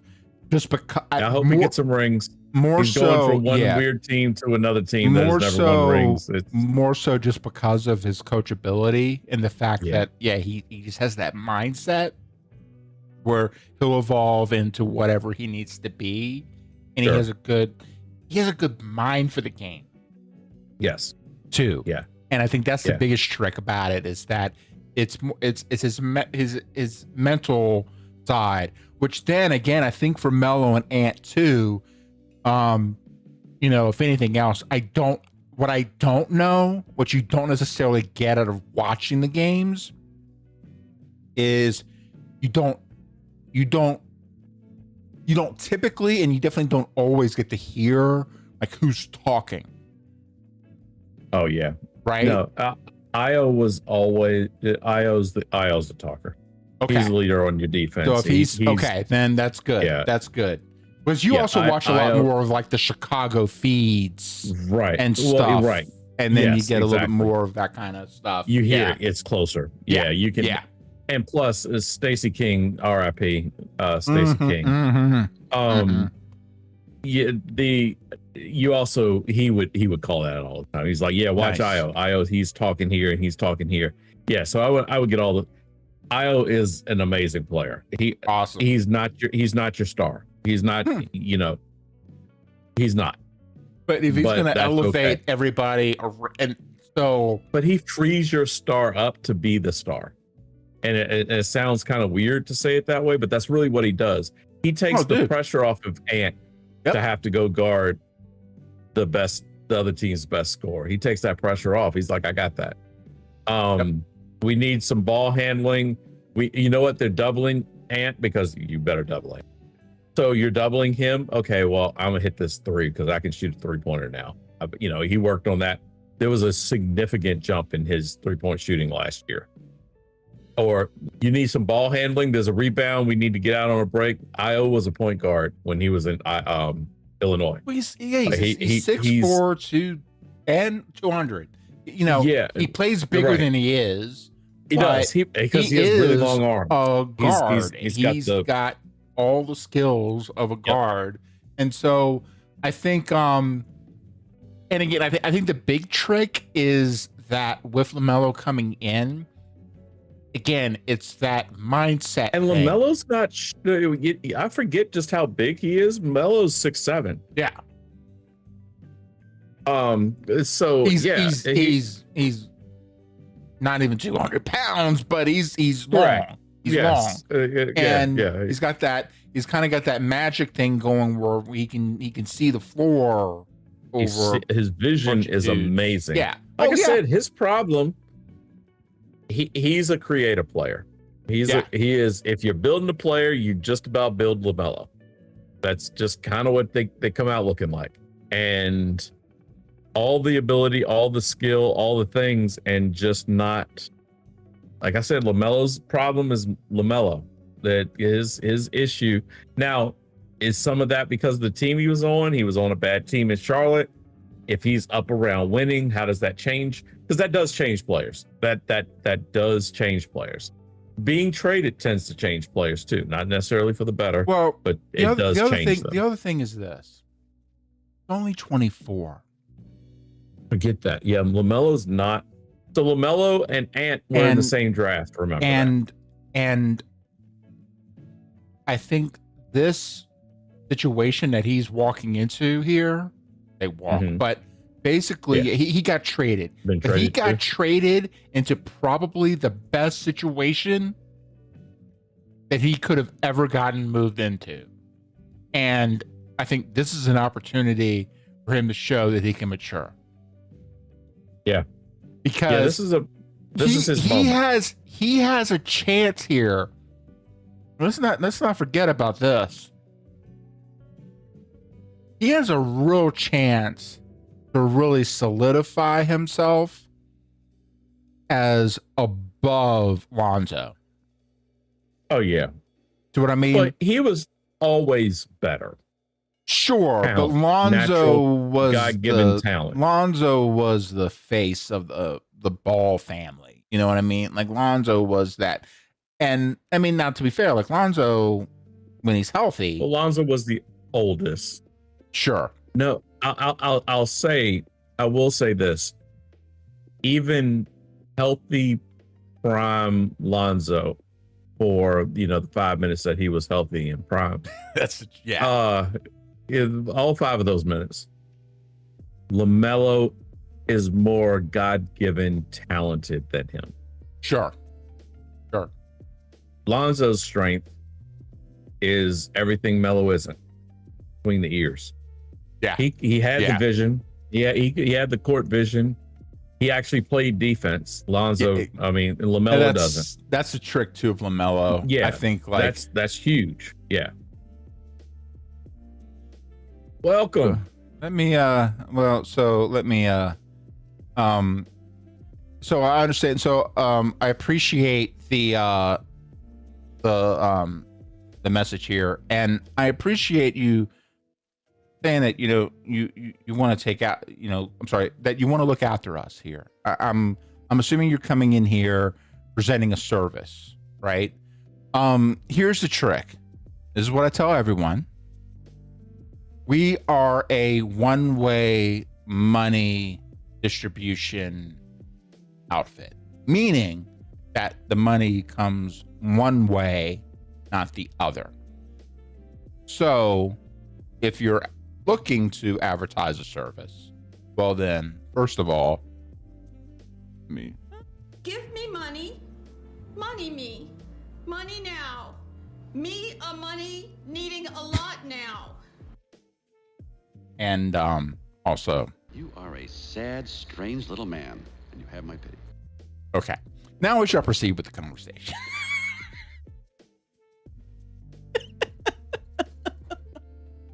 Jared looks forward to every stream for that reason. I do. It's when the people come in. Stream. People as come soon in. As it started, that's why I looked over and I saw it. I was like, welcome. As soon as I saw it. It's like, well, you see it and you don't know, and then you kind of get a chance to read it, and it's like, you gotta wait for a second. You gotta kind of figure out what it is. And here's the trick. I'm just gonna look at something and just like blatantly, like I'm gonna look at it in context. Come in here with any hatred or anything else, then I'm just gonna kick you right on out. And if you come in with like some kind of promotion or something, now to be fair, it's a bot more than likely. Oh, but, it's definitely bot. Yeah. Kicking out bots is just as fun for the stream as kicking out real people. So I was gonna say, yeah. I actually have much more tolerance of the real people. The bots, I'm like, the bots is like, forget about it. Like that's the real people. It's kind of like people. I'm like, hey, you know what? First of all, we all like, we all need something. It's like, are you okay? Are you good, man? Are you good? And then if they still keep talking, like I said, I'm gonna read it. I'm gonna look at it. I'm gonna kind of figure out what's what. But like my band hammer finger is just like ready to go. Only thing stopping me is finding the button. That's I just gotta find the button. The screens just start changing. All the scenes change. But anyhow, just to wrap up the Timberwolves, LaMelo being there. This team in the West, it's going to be an amazing. Fast breaks are going to be fun. Oh, yes, they are. Is going to be amazing. Even Jaden's like basically everybody but Rudy on that starting Rudy lineup. Starts the fast break. Well, because he's you got to get a rebound. Yeah, fair enough. But as far as like running down the floor, and then. Dude, no, it's gonna absolutely. Be because Jaden's a threat with that too. Yeah, they're okay. Yeah, they're because I know Jaden, like Jaden's 6'9", but he's wired. Young, but he's he's that defensive forward. Yeah. He's long and he moves. He's like 190 pounds. So he's wire strong. Exactly. Yeah. Which again, like to be fair, you can be like, I mean, you can get some really strong dudes and like, not weigh that much, but He's definitely from the offensive side of things. When you have someone like that, when you have so much, we have people looking at where's Ball, where's Ant, because you have to. Then between Io and Jaden, one of the two of them are going to get missed on a fast break. Right. So then you're just dealing with just a really, these guys could be nasty. Yeah. I mean, no, they could be an amazing fast break team. Like that will be their bread and butter strength by far. So talking about Minnesota though, to kind of go to the next thing, a nice lead in. To re-sign Io, they had to send somebody away so they could free up some money, and that person was one Mr. Julius Randle. So Julius Randle got traded away. He was traded to the Brooklyn Nets to move up 5 spots in the draft, to move back 5 spots in the draft. So the Nets trade, it was a salary dump. Like, let's just call this what it was a salary dump. They got rid of Randall. The Brooklyn Nets then sent Nick Claxton to the Bulls, and for nothing. Literally, the Bulls sent nothing. All they did was just absorb Claxton into their open salary cap space. So, which is good. We have no center. We had no center. Nikola Vucevic was traded last year. He was a free agent. He didn't re-sign with Boston, did he? We were talking about Boston earlier. I don't think Vucevic. Gotta look at that. I don't think he re-signed with Boston. Anyhow, side topic. But so Julius Randle is gone. I think it was good riddance, to be honest with you. Julius Randle is one of those players. He's borderline all-star. He's an empty stats guy. He's one of those empty stats players. He reminds me a bit of Carlos Boozer in that way. Similar kind of build and everything. But my apologies. I've been talking on mute. I was going to say, because you're talking about that empty stats situation, the problem with that is now he's playing next to another empty stats person in Michael Porter Jr., which... Is Porter Jr. though an empty stats guy, or is he just on a bad team? Well, okay. Well, here's the thing. I think that Denver got the better situation of the trade when they dumped Michael Porter Jr. over Cameron Johnson. Cam Johnson, because effectively they're the same player, but Cam is more active and just more I don't know, like, now Michael Porter Jr. has been playing with some different injuries and things, and it's kind of hampered him, but he seemed to be kind of a bit of a stat filler. Whereas, again, like, Cameron's maybe not look quite as good on paper, but has a very similar skill set to MPJ, and actually is much more active and present and just there.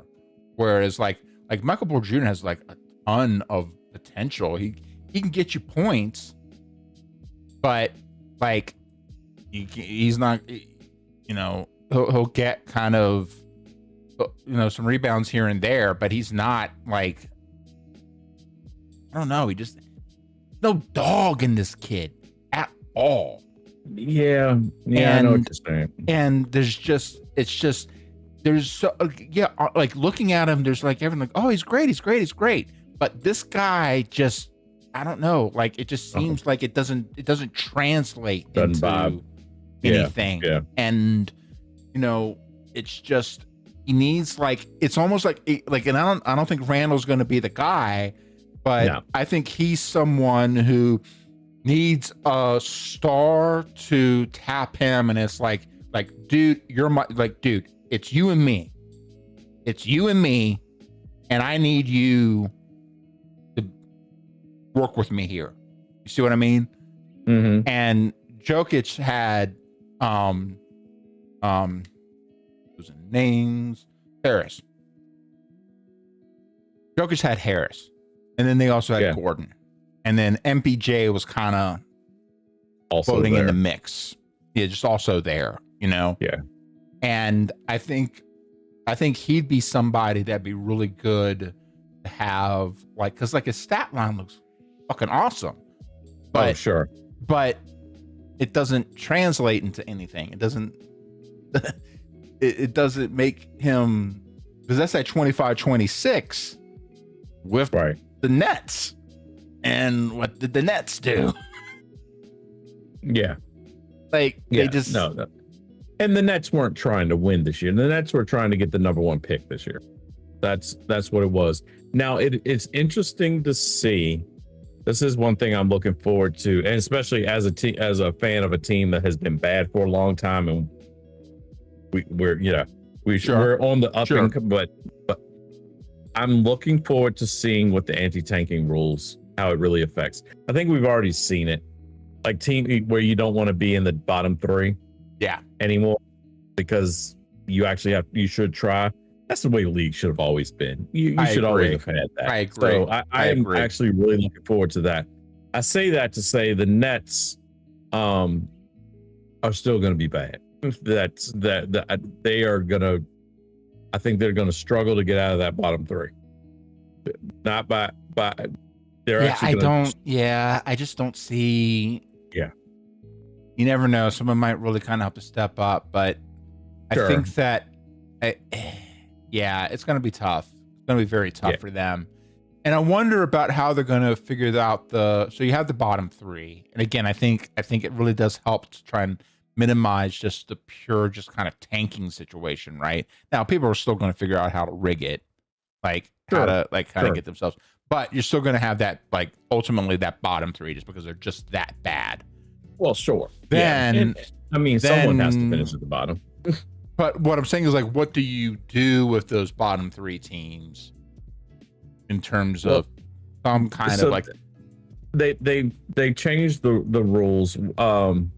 It's the lottery odds what it comes down to. So just kind of bring everybody up if you haven't been paying attention.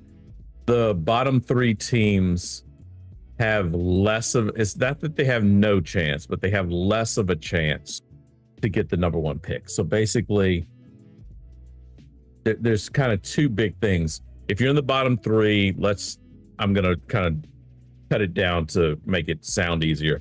Basically, you get 2 ping pong balls, and if you finish 4 through 10, you get 3. Oh, okay.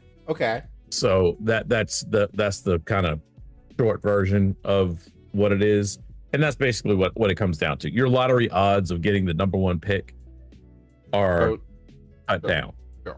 And then it comes down. This is what I can't remember off the top of my head exactly the way they did this, but you also can't have a top 5 pick 3 consecutive years. So if you had it 2 years in a row, you can't have it a third. At best, you can be 6th.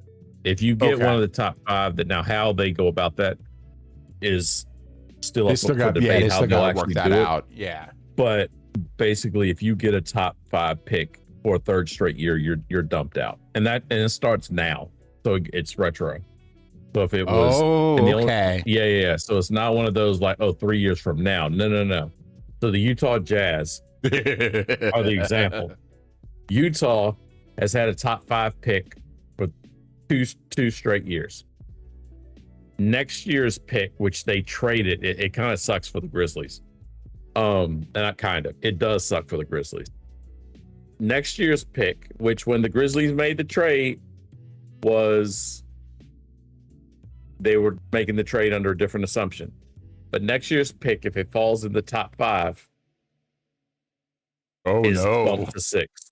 Oh no! If Utah's pick that they traded falls in the top 5. So let's say they got the number 1 pick, which would have been Memphis. Memphis would have been singing its praises and dancing, and they will right up until they realize that they at best have the number 6 pick. So, so next year's draft is going to be really interesting. That said, I don't think Utah is going to have a top 5 pick next year. I think Utah is actually going to try this year coming up. I think Darren Peterson is going to be really good. I think Lowry, if he can stay healthy, will be really good. Oh, wait, I'm sorry. Say that again. Do what? Say that again about Lowry. Oh, if he can stay healthy. Yeah. Oh yeah. If he can stay healthy, that's key. Yeah, but what could he be? He could be good. He could be. No. Lowry is an excellent player. He is an excellent player. You gotta understand how many times I'm sitting here. You want to? Okay, so I'll tell you. You told me he was a bum. You told me he was a bum. He was in Chicago. He was a bum. He was a bum. You want to talk? You want to talk about it? Here's why I said he was a bum. He needed. But no, he was a bum. Lowry as the proto. You were talking about Patrick Williams earlier. I always said Lowry just needs to get out of Chicago. Like you could watch him play and go, nah, it's there. Yeah. But these dimwits can't figure out how to run the team, because that was during the Jim Boylan. But the trick is I would sing his praises like early on in his run of like Utah. And then this was Petty Ian getting mad because he was a bum in Chicago. So bad. And then I would try and say how much he's improved and everything, and you didn't want to hear it. I don't want to hear none, not at all. Because you would watch him, and I know. It hurts more. It hurts far more. It hurts like far more. Oh man! When you see flashes of like potential greatness while he's with your team, and then go. I get it. I know why the pettiness was there, but it's just so funny because I'd be trying to talk about Lowry and he'd be like, "Oh, who?" No, I want to hear. So here you're saying, that's probably the first time I've heard out of your mouth that, like, Lowry's a solid player. Lowry is a great empty stats guy. So there we go. You just bring it back full circle, you know. We're back. So, yeah. Lowry is one of those guys that, he was all, you could always see it when he was in Chicago, which pissed us off even more. We also knew that we had a crackhead as a coach. Actually, a crackhead that might be insulting crackhead. Coach and an ownership and front office, like it was all bad. It was basically like the Bulls reverted to what the Bulls were before Jordan was drafted. Like when Jordan was drafted, and then before Phil came in. And to be fair, Krause, for all the bullshit that he did later, Krause actually made some really good changes around that time. He made some good moves. Now, did he screw everything up later? 100%. But not for nothing. Crumbs did. No, look, all jokes aside, Crumbs did pretty.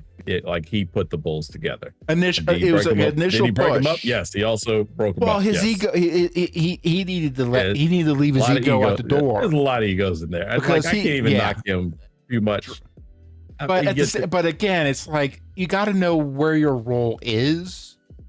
You know what I mean? It's dude, just take your flowers, man. You put this team together. Now your ego's stepping in because you put this team together. You have the best player in the NBA still yet to be dethroned. Yes. Let's just call it 100. True goat. And now, because you think that it was all you, get out of here. Get out of here. Jared, Get out of here. But Jared, players don't win championships. Organizations. I know he said do. it. I know he said it. Again, like I said, I don't forget the sins later down the road. Yeah. But to be fair, again, you talk about, and so when you look at the Bulls, probably here, especially right now, it just seems like they can't catch a break. Like, well, we'll get to let's say as far as Lowry, we can do later. Lowry he's blossomed. He is a bit of an empty stats guy. He can be. All right, Lowry will have 30 and 15, and you're like, and you lost by 25. That's what I was talking about with MPJ. It's like it's kind of a similar kind of thing where it's like they need somebody. They need somebody else who's just take it over.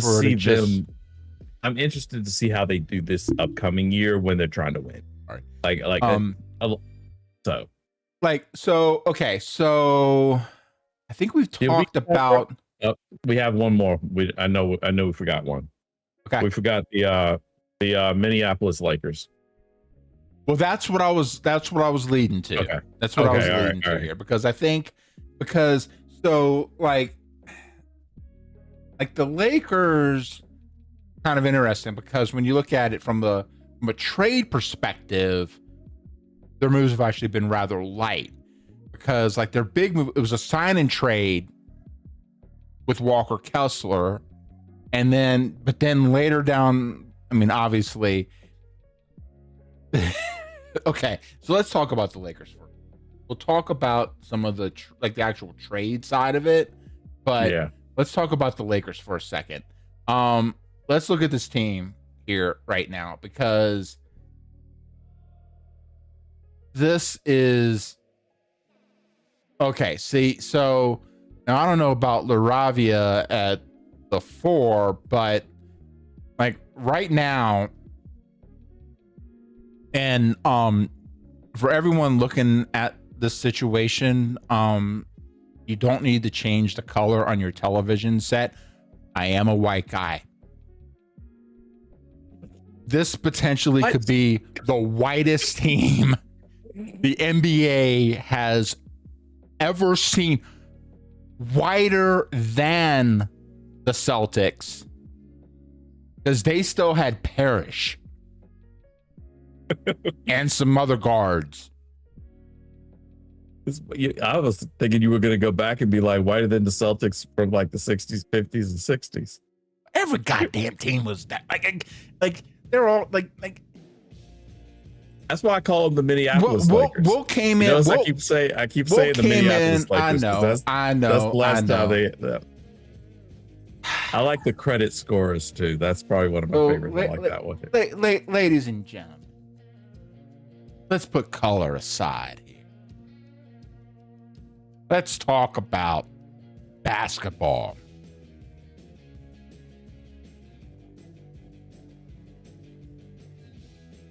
And I touched on this a little bit earlier, where I think between Kessler and I don't know why. Oh, I'm sorry. Let me go back to the bigger screen here.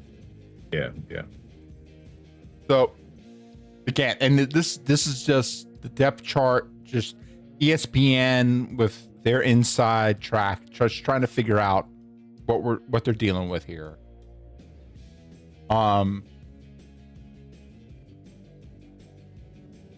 Yeah, as far as like the starting lineup, the only black guy is Quinn and Grimes. I don't like as much as we're joking about that. It really doesn't. But like the color that's not the trick. It's more of the. I'd put Mamu, Sandro, Mamu Kalashif. I got this earlier. I looked at it. Mamu Kalashivli. I would actually put him at the starting 4 He's a solid rebounding stretch 4. And then you have Kessler, who's also a solid rebounder. Mamu would be a secondary rebounder because Kessler's actually a really solid rebounder. He's very smart. He is very good positional. He's rebounds and block shots. That's what Kessler is. It's like he's big, but like it's again, you look at like where the stats don't tell the whole story. He's smart with his rebounding. He's not Rodman, but like he's kind of at least kind of has a mindset about like it. He positions himself well. You know what I mean? Yeah. Got his fundamentals like probably closer to like a Tim Duncan type of rebounder, like in the sense that like he seems to be in the right spot. He seems to try and be in the right position, right? He does. Solid rim protector. Oh yeah. Probably second best to Rudy at this stage in the league right now. Oh yeah. And he's young. He's like 24. He is 24, very young kid. So he's got a lot of time here. Not a terrible pick and roll guy either. And that's one thing that Luka was really looking for here. A lot of this movement here for the Lakers was really based around what Luka wanted. Sure. Let's just call this 100.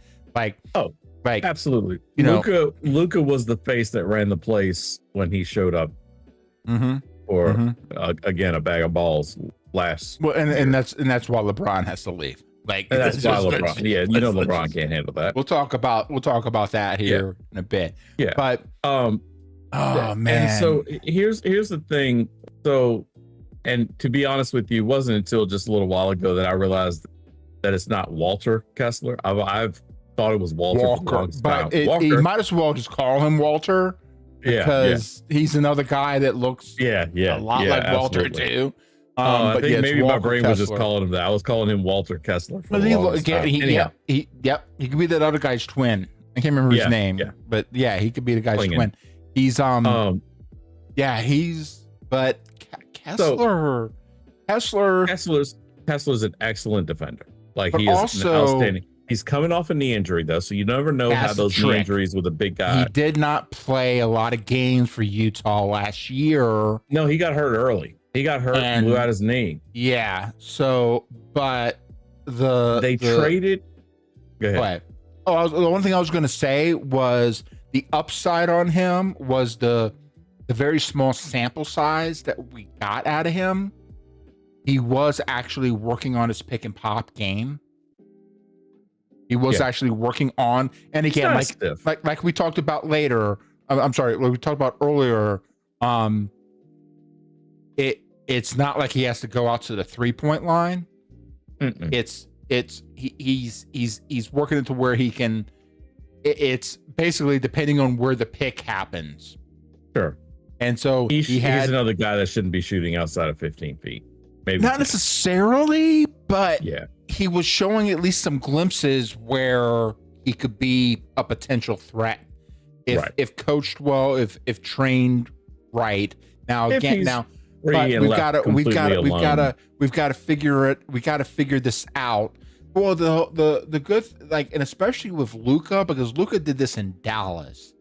And one of the things that, the never healthy AD was like talking about and like looking forward to is that Luka, especially with like his angles, like the way he played off of things, could really kind of draw gravity and actually leave even AD more open, which means for freaking Kessler, he's going to have more potential to get more open shots because Luka or Austin are going to be able to draw more gravity away from Kessler in an offensive set. See what I mean? Yeah. So he's going to have potential for more open shots. And if he's serious about that part of his game too on the offensive level, and then that's why I think I would put like Sandro in there at the 4 above Jake, because he's also a good pick and pop guy, but he's also a solid rebounder. Right. So if you're in situations where they could play off each other. So if you have Kessler setting up in a pick and pop situation, Sandro's in a better guy to go in and grab a rebound offensively. Right. But then or you could switch it. The two of them could be like a good matchup for each other. The big trick and reason why, like, okay, Jake's really, Larivier's more of a natural small forward. The problem here is like, yeah, you've gotta put Quentin Grimes at the 3 because he's your only perimeter defender. He's your only, like, Reeves, like we talked about this a little bit pre-stream. And it's not that Reeves doesn't have any effort there. He's just not very good. Okay, what did I say? He's inching himself just out of being a liability. Mm-hmm. You know what I mean? Yeah. But you don't want him to be your at point, like Quentin Grimes. Also, Quentin Grimes, his best defensive capabilities is like attacking a ball handler. So if you have like a high usage wing or guard, then he's a good guy to put on them. See what I mean? You see what I mean? Like, yeah, that's where he shines. But he's in me saying he's their Hachimura. best defensive. Who's more? Well, he's offensive. He's an offensive guy, but he's there. But I'm talking about defensive. I'm talking about defense, like their defensive guys, like the defensive side. It's a problem. Jared Vanderbilt is a good defender. He's another guy to. He's solid, and he can switch up. But he's always. And of course, you have Bronny as well. He's Bronny's still there. Well, there we go. I mean, he's the heir apparent. Right? Absolutely. I mean, there we go. Prince James. He's got we have the next next line to the quasi pandemic king. As much as I want to make fun of Bronny, I actually feel kind of bad for him. I mean, not too bad because he's gonna make, he, for a non-NBA career that he never really has probably not earned. Dude, grew up rich. Will make more money than anybody listening to this stream is ever going to make, even being a bum in the NBA. However, like the human being part of it, I do feel sort of bad for him because no one likes being exposed. Like nobody. I don't really care who you are, what you are. Like you don't like being left by yourself and exposed. And boy, by himself and exposed. 100%. I mean, I think it's we got to think about like, well, one, the genetics just didn't really work out on like Jordan's offspring that way. And to be fair, that was probably the best thing that could have happened for those kids. Sure. You know what I mean? Absolutely. We see like with Pippen Jr. Like he's not a bum in the NBA. No, actually, Pippen Jr. He's actually pretty good. I think the biggest problem, small. That's a trick, and I think that's also another issue. So it's hard when like your dad comes in and like is 6'9", 230, like at 18, coming into the league, and then he found himself a shorty. Yeah. Like, what are you gonna do? Like like it's hard. It's and the genetic side is a gamble. Like to be funny, like oddly enough, like so like Jeremy Grant was a little bit smaller than like either his father or his uncle, right? Yeah. Boozer's kid is actually pretty damn close to. He's about Boozer size. About there, just He might maybe be a little tall. No, not taller. He's about. He's I think he's listed at like 6'8". Yeah, Which again, like the listing 6'10" shifted. shoes. You know. Shoes. You know. And then he's like I think maybe a little bit lighter, but he's freaking a baby, so just let him grow, right? It's kind of fun like how some of those kids, like he's like the one kid like out of like the second generation types, you know what I mean, where it's like oh damn dude, you actually really you know. Oh, and you know about the story with Cameron, right? Oh, why he was born. Mm-hmm. Him and his twin. And he has a twin. Yeah, but his older brother, it was to save him. It's sickle cell, and Carlos and his wife had like a whole thing where they and it was a whole like a genetic, like they were working with doctors to get like the genetics right and everything else. So it's kind of for me, it's like, you know what, man, go get yours, dude. Like, like no, Cameron's a totally different. That's a completely 1000%. Cameron's a person. Like Cameron. And no, he is taller than his dad. Oh, he is. So okay. He not by much. Then it's like half an inch. Okay. But because it goes to the shoes with shoes and without shoes. Oh, right. I knew that Carlos Boozer was 6'9". They usually said he was 6'9". But that was with shoes. They measured him with shoes back then. Right.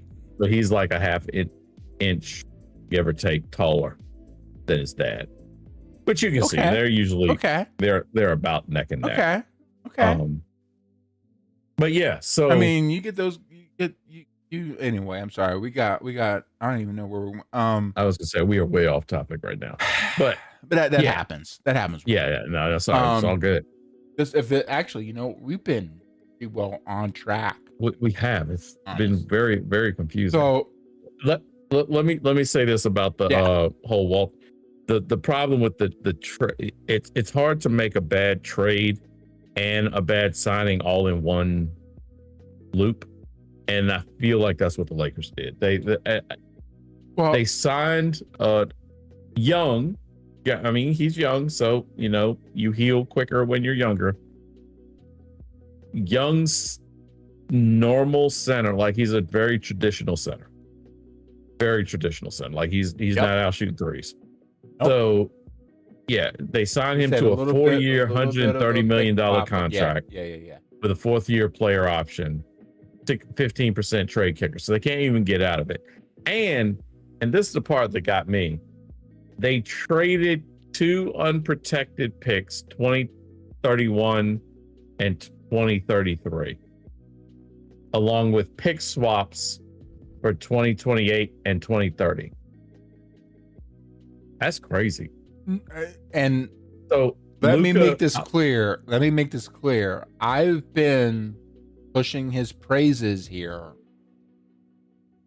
for what it's worth, for what I can with him, to be able to establish the fact that he's still not worth what they paid for him. You know what they paid for? They paid for the peace of mind of Luka. Yeah, and he better be everything because first off, he's got turnstiles out there that are going to be sending everything his way.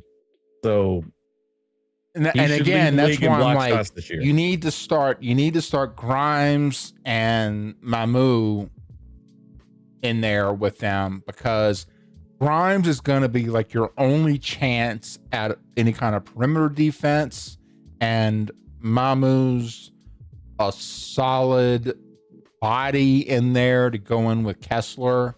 to help out, but he's also a good stretch threat. He's Right. 6'9", 240, good solid guy. He's a decent shooter. He's sitting there like at 52%.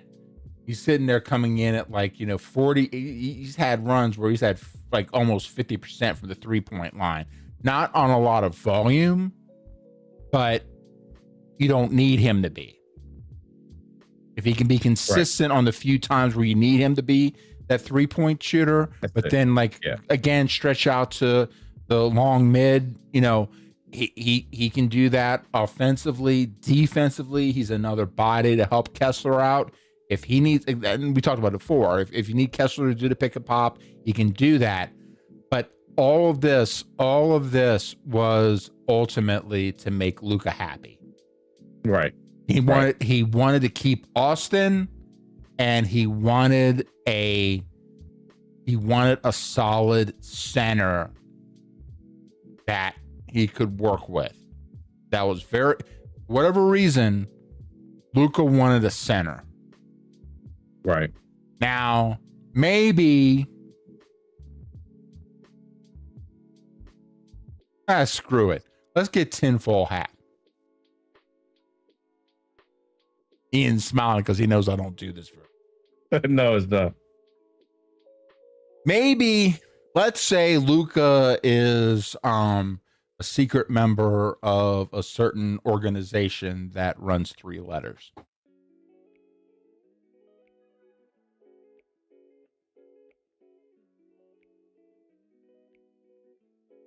With this whole cream team saying that, I want a center. Why does why okay, Luka, I'm sorry, why are you saying you don't want a big?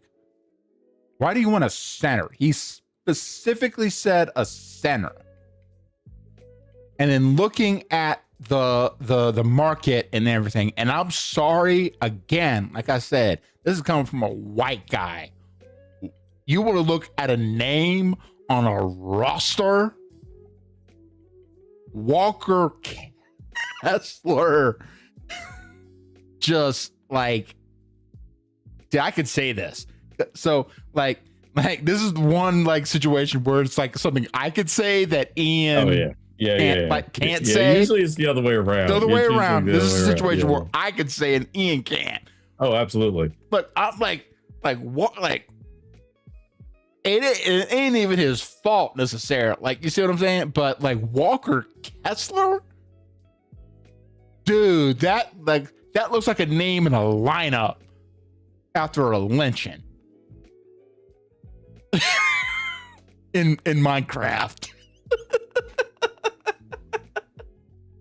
It does. I had to put my mic on mute just because I knew you were going to come up with something crazy right there, and I just didn't know what it was.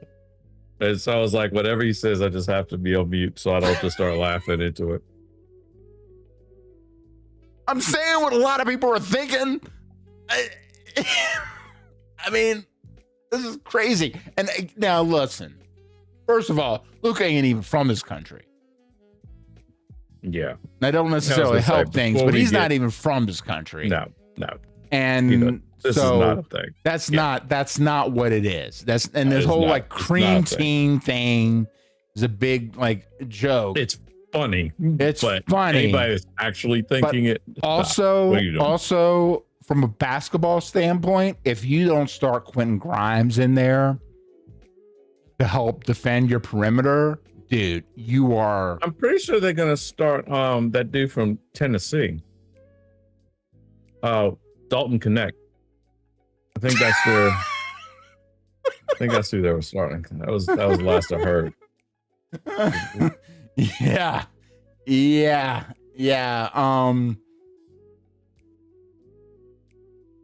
He's shooting pretty good but he was obviously low volume because the points aren't there.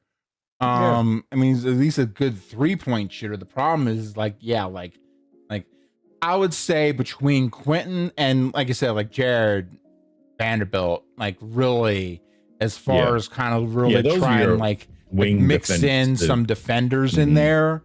Like Sandro can be a good kind of mix in. Maybe Sandro just like they have here on the second line here maybe he's a better position in here on Kessler, but like you can't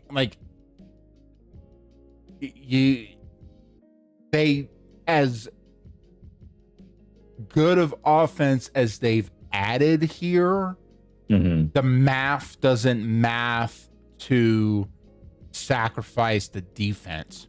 Yeah, the defense, all you have to do, this is defensively, it's a very old school defense, as in you just filter everybody into the center to the big guy in the middle, and he just kind of blocks everything, clogs up the lane. Teams don't do that anymore because you move around. There's motion. There's so much motion. So you just get the big guy out of the middle. You put him in a pick and roll at 3-point line. Yeah. And as good as Kessler is, he's not him. It's no. I think you're not. Elijah Wan's not back there. Exactly. That's, or even Wemby on a good night isn't back there. Right. That's not who's back there. I will say another guy that goes under the radar as far as his signing, it's not going to help with their defense that much. He tries really hard on defense. He's not a good defender. But another guy is Colin Sexton. That's what I was gonna. Yeah. Again, he's one of the. I talk about guys being scrappy. Yeah. Right. No, he's that. Because he's like young bull. I think they go with just be a gnat. Just be a problem. Mm-hmm. You see, and yeah, I agree. Colin can be that, but they're going to have him coming off the bench. Which is fine. But so, and it's where he should be. Sure, but they really need some. They need some 3-and-D. They need some depth at the 3. They need some kind of. They just need something to bolster the perimeter defense first and foremost. And the fact that they lost Marcus Smart. Yeah, Houston, because you want to talk about someone who could come in and help with that type of thing. Could have been an improvement. That's what he does. That's his thing. And no, that Houston. Actually, I haven't heard a lot about Houston, other than. They were just trying to get healthy. That was their biggest thing. Last year, they lost their point guard. Again, they're another team that at least they have some depth. Yeah, I heard about Marcus. I heard about Bogdan. Yeah, they're trying to figure this out. They have Amin Thompson, who, again, is one of those.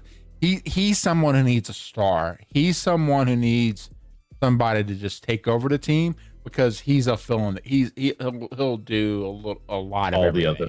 Yeah. But he needs a star. He needs somebody that'll come in and take over the team and just hey man, let me help you get better, because he's a very good guy at that. For sure. But there's no way he's gonna be starting him as far as ESPN goes. Got a bunch of wings apparently. Than Marcus Smart. Marcus Smart can play defensively. As small as he is, Marcus can play. Oh yeah, defensively almost against everybody.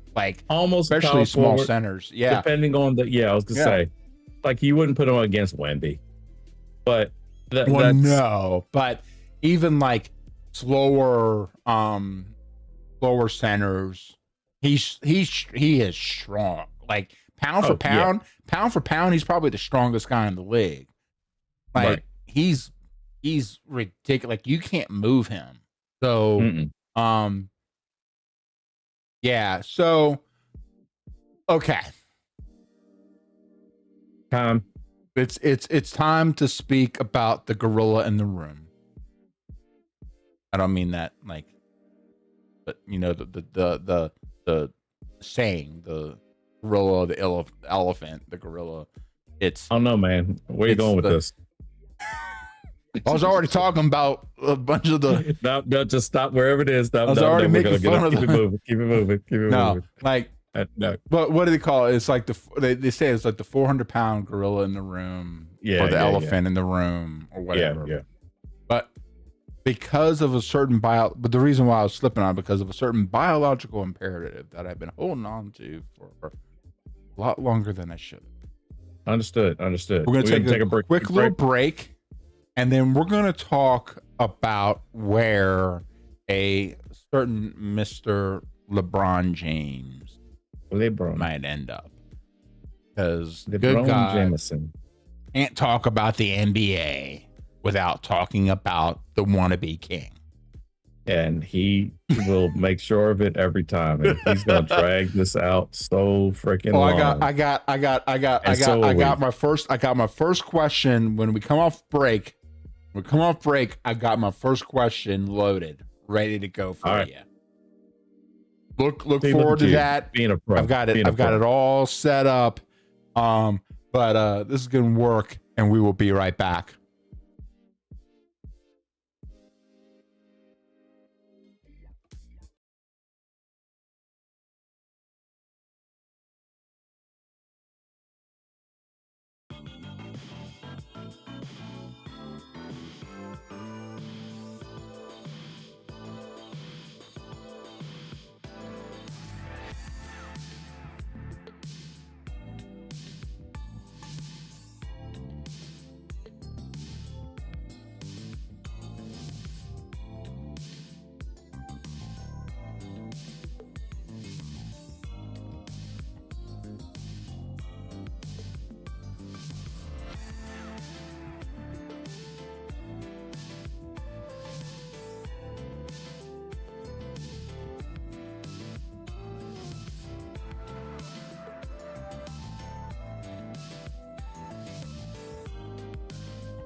gave my bro a lick, now he think he on me. Nah, we straight.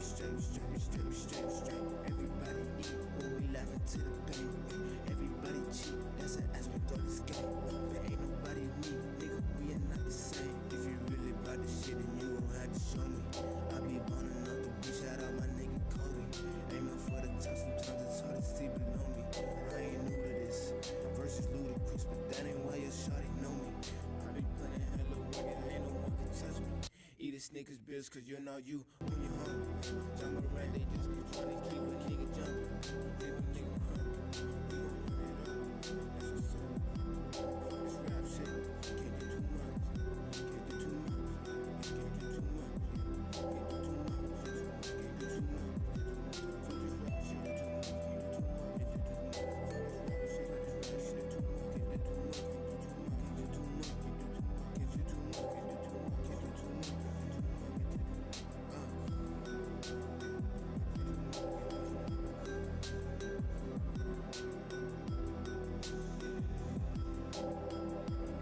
much.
Welcome back to Getting Worked.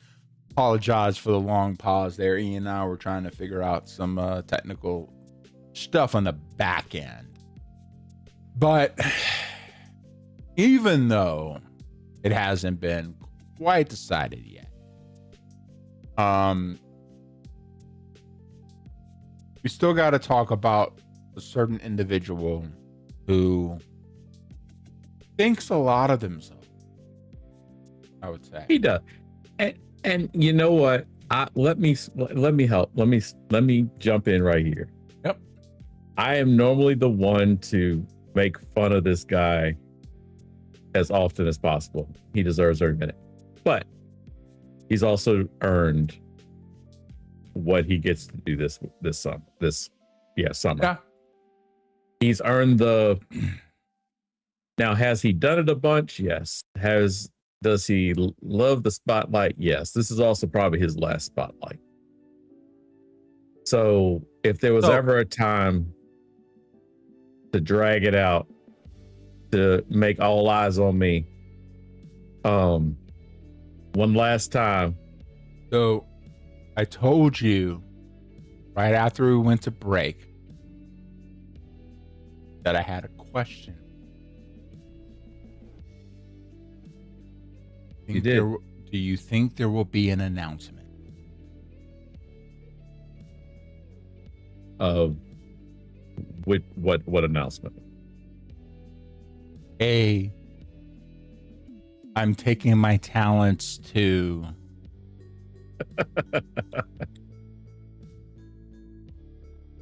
I hope he doesn't. I take my talents too. That would be hokey as hell. Well, not quite those words, but you talked about his last chance. And even remember, that was in 2010. Yeah. When he did that. That not was so long one, ago. not two, not three, not nothing.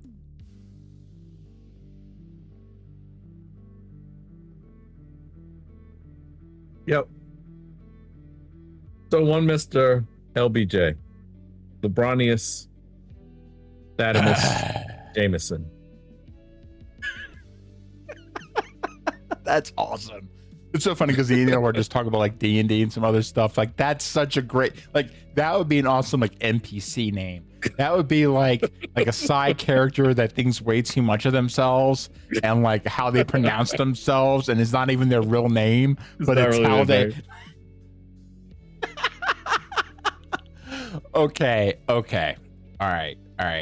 So let's talk about LeBron James. So Yeah. basically, what I find kind of funny is the back and forth around LeBron not playing for the Lakers.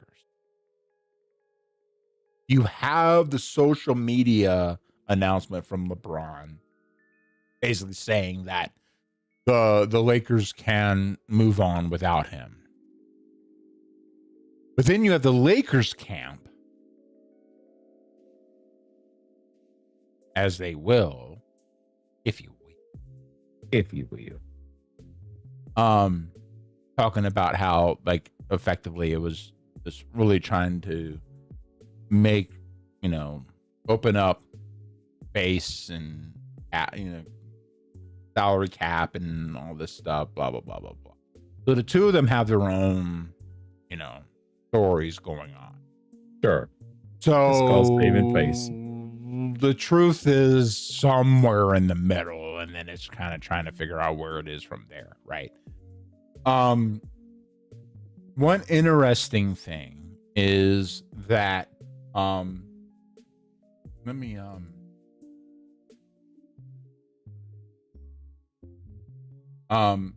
Rich Paul went on with is it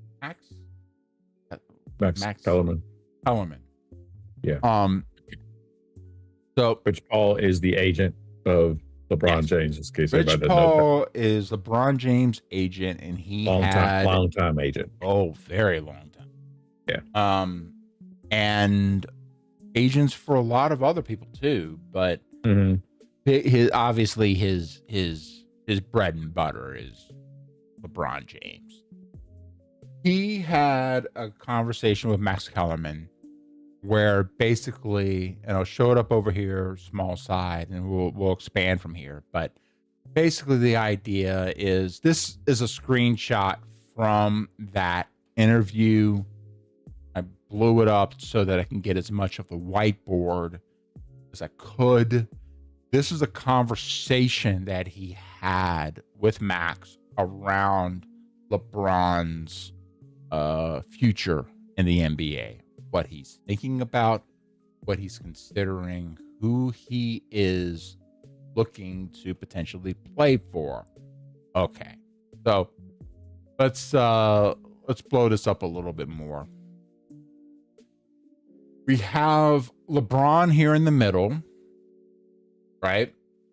And then, interestingly enough, there's it's less about the individual teams. It's 4-man lineups that he would like to play with. So, starting at the top left here, we're talking about Philly. They have Maxey, and I don't know why the star is there, but you have Edgecombe, you have Brown, and Embiid. Why the star is there, my guess is maybe would James play more of a point forward and Maxey would play off ball, maybe? I would read the star as this is where he's leaning. Well, it's first off, let I think we got to start off with what we talked about off stream. Yeah. Remember who wrote this board? He is Rich an Paul. agent. Yes. He is an agent. What is the number one job of an agent? To sell his client, to get people talking about his client, etc., etc. Nothing on this screen that is written was accidentally written. Oh, no. By any stretch of the imagination. No. Rich Paul didn't put this up in front of Kellerman, in front of his No. entire audience. He may have just drawn it up there, but my man had decided what he was going to put up there many hours, days before he went on that show. So make no mistake, there's nothing on this. It may have looked like he was just drawing it up there. There's nothing that's up there that is up there by accident. That asterisk is to make all those other teams go, well, why is there an asterisk? I should have an asterisk. We'll get into the only reason why I bring it, the only reason the only reason why I bring it up, and I'm just bringing it up at face value, is you could be 100% right. The only reason why I bring it up is because it just happens to be right next to Max season. Sure. That's it. It's just more kind of just calling it literally as it stands. Now, granted, you could be right. And there has been a lot of talk around Philly being a strong target for LeBron right now, given how they're brought up, especially since they just got Brown. I think that he sees that he could come in with a good 2-man duo with them and make some shit happen. And then if Edgecombe is everything you're telling me he is, we know who Maxey is. Right. We know what Embiid can do in the right circumstances. Sure. When healthy. I mean, those 5 or 10 minutes a year that he is. So here's what the way, if I'm breaking this down, I'm gonna probably do the, hyper psychoanalyze here for a second. Sure. This is how I see it. Jumped out at me when I first saw it. I think that his top 2 choices are at the top. And his bottom 3, not bottom 3 choices, but outside the guys that aren't teams that will not get him are the bottom 3. So the Mitchell, Wiggins, Giannis, Bam, Ant, Melo, McDaniel, Gobert, Murray, Johnson, Gordon, and Joker. So you're saying it's more of a top bottom than an inside outside? I see it's a top bottom. Okay. I'm not mad at that. I'm not mad at that, actually. Very much top bottom. Because that's an interesting take. And you know what? And do you see who is at the top left? See, so, and again, I think maybe it isn't inside out. Maybe it's more, again, so this is Rich Paul. So maybe the inside of it is him thinking of it from more of from just a business dealing perspective. He might be able to make work. And again, and I brought this up with you earlier, but one of the things that Rich talked about was LeBron right now, given all of his money that he's already made and all the money that he can still make, he's not totally opposed to taking a veteran minimum. Of course. Right? Because he doesn't need the money for the ring chase. Right. So maybe what this is maybe a bit of that inside piece.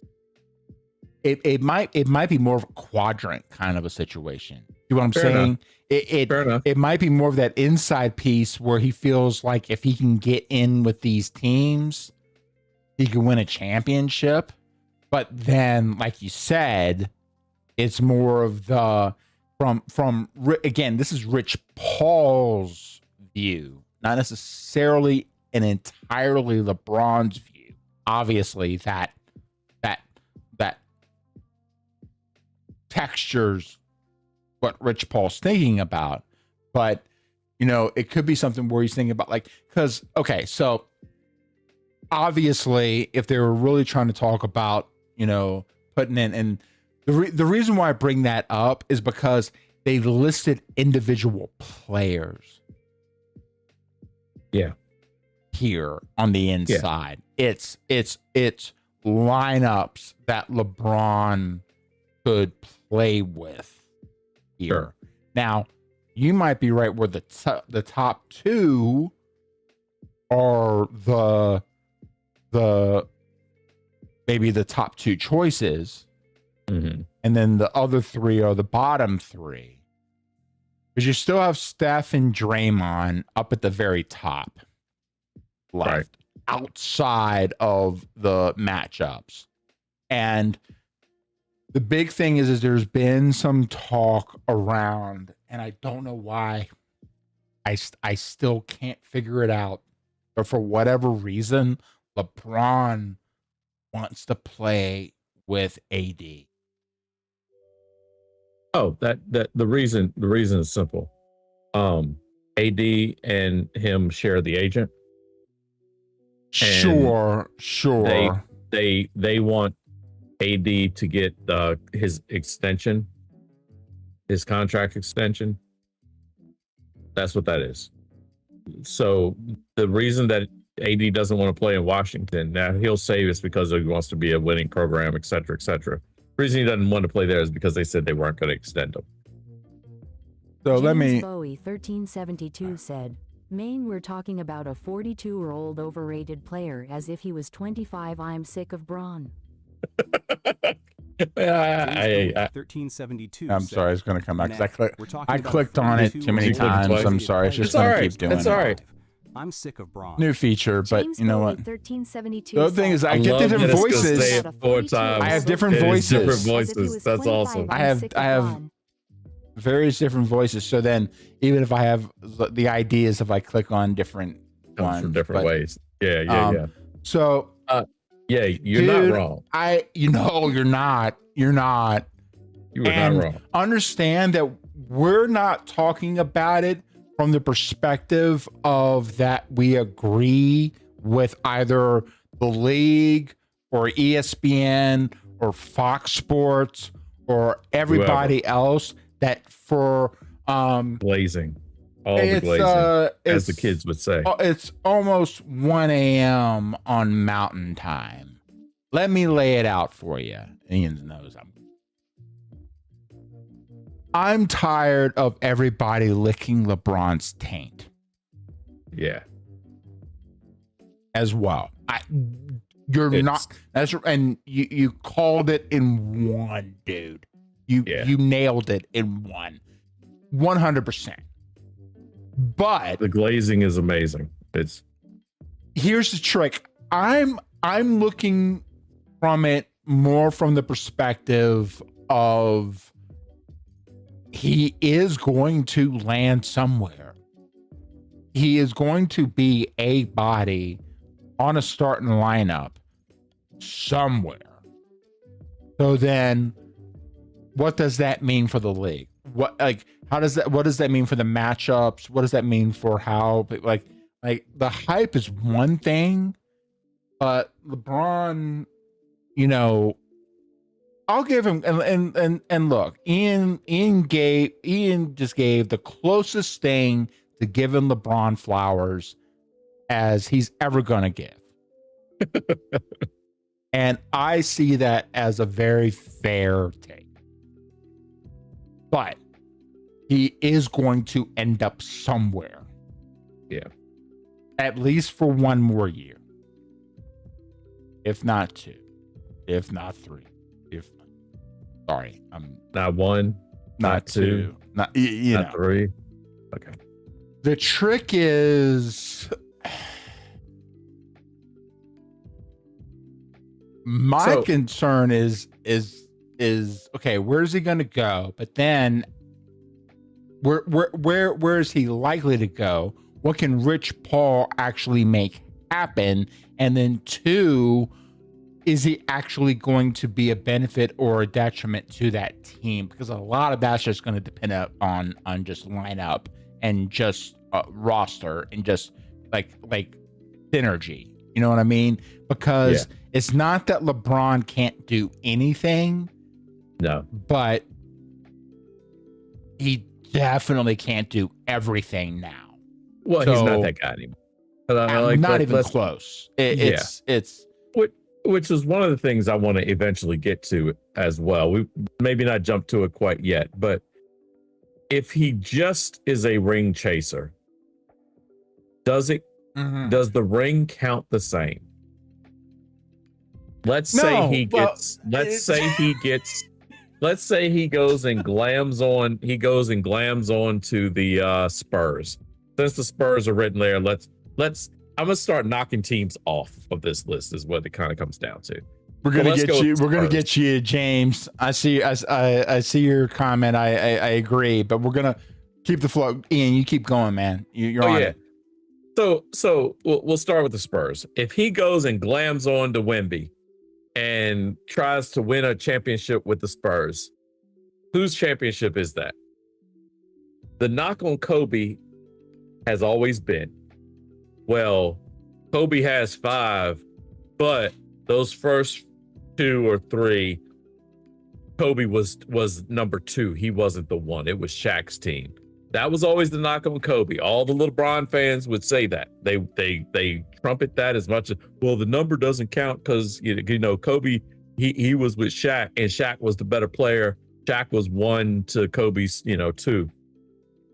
If LeBron glams onto a team like the Spurs, just to try to get his 5th, sometimes depending on who you're talking to, 4th ring. Did the bubble count? I don't know. Anyhow, is it the same? Does it count the same as that other guy from Chicago's who got 6 and was the man every time? So I don't think so. Okay. I think here's the trick. Here's the trick. I think it affects his legacy. And So LeBron, wherever he goes, wants to be here's there. my argument. Here's my argument about Kobe. Mhm. You talk about Shaq, because Kobe went on to win championships Mhm. without Shaq. Mhm. You know what's an interesting stat? Kobe never won a championship without Derek Fisher. Well, that's because Derek Fisher was really the one that was carrying that team. Well, I mean, of course, Big Shot All of- Bob and Derek Fisher. but even Big Shot Bob, but all five of because Derek left and then came back. Yeah, he did. He did. All of Derek left five and won a title, if I remember correctly. all of five Kobe's championships were with Derek Fisher. Yep. So let's keep it 100, because you gotta understand that Mr. Bean Kobe Bean, R.I.P. was a 18-year-old rookie. Now, granted, he played in Europe and got a lot more experience than another 18-year-old would have. But he For the was time period. 18 For the time years period. old when he got on with the Lakers. And yeah, sure. You know what? But here's a trick. How much easier was it for Shaq to get those championships with Kobe? Right? How much did he struggle in Orlando? It wasn't all Shaq. Oh, yeah. Yeah. And you No, can argue a lot of it was Phil being Phil, and Phil was pulling the right, come on. pulling the right I mean- strings, pressing the right buttons, whatever version of that you want to go with. No, for sure. Okay, so Ian and I are, if anything, we're good at is going off on tangents. But I completely, can't yeah. I can't let a truth not get told when I see it in my face. But Yeah. So LeBron, the knock on Kobe again, and I'm talking from the versions of the fans of the LeBron arguments for specifically LeBron was always like, oh well, like- LeBron's better than Kobe because of da da da da da. Okay, if we're going with that logic, careful Yeah. when you start Yeah. doing these things. exactly Because if he goes to, let's look at the team. So if he went to the Spurs, he's not the best player. Period. Like I'm not positive he's the second best. So, but which is he's probably why the definitely- he's Spurs are on the definitely not the outside. It's he wants to find some place where he could potentially win, and then also solidify his he wants 5. his legacy. Yeah. You know, So- it's If he went to Philly, he could still be seen as the best player. He's not the best player on the court, but he could still be seen as the best player. Like Maxi's better than him now. Brown is definitely better than him now. he could be the now. star, right? Yeah, and yeah, I think yeah, that's yeah. the trick. It's If he went back to Cleveland, he's the best player. He's their best player. If not on the court, definitely in stature. But to be fair, again, looking like what he's looking at from that lineup, even if maybe he would be the better player, you've got like with Mitchell, Harden, Mobley, and Allen there. You've got if it again. Now the trick is, can you make it work and still maintain that lineup? Now the fact that this was coming from Rich Paul, my assumption is that he's thinking that they can, right? Sure. Or Yeah. is it just him representing LeBron's like who he wants to play with. But Yeah, Mitchell is not terrible, and you know what? With that four there, LeBron, like Mitchell and Harden. Like Harden's a good ball handler. Mitchell's not terrible, but he's not a good point guard. Mitchell's your scorer. Mitchell's going to do you heavy lifting. Yeah. And then Mobley at the four, he and plays your Allen, Kyrie. Yeah, he plays your version of Kyrie. Yeah. Harden. I mean, if he can stay out of a strip club long enough, he will. He's not. Yeah, I wonder if Harden might actually show up just because of the shine off of LeBron. I think sometimes there are certain players, people, not even the players. Yeah. There's some players. What's the old adage? Maya Angelou is one of my favorite quotes that she has. When someone tells you who they are, believe them the first time. Yeah, it's but we know who James Harden is. Well, we know who he is on the floor in general, but given where if he they won is, a championship, it would be despite James Harden. Well, maybe no, but again, like here's a trick. He's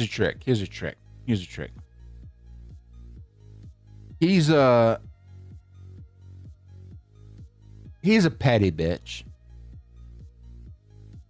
I think that especially if he could do it and put a thorn in something between Durant and Westbrook, but also because Harden don't have too many years left either. No. Right? No. So I think if he can get shine off LeBron, I think he's going to do everything he can to be the number two. Well, he would be playing almost like your point guard because Mitchell is your scorer. So even though Mitchell's shorter, sure. Harden's always like Harden's a pretty decent facilitator. Yeah. Yes, he is. Yeah, he is. Yeah.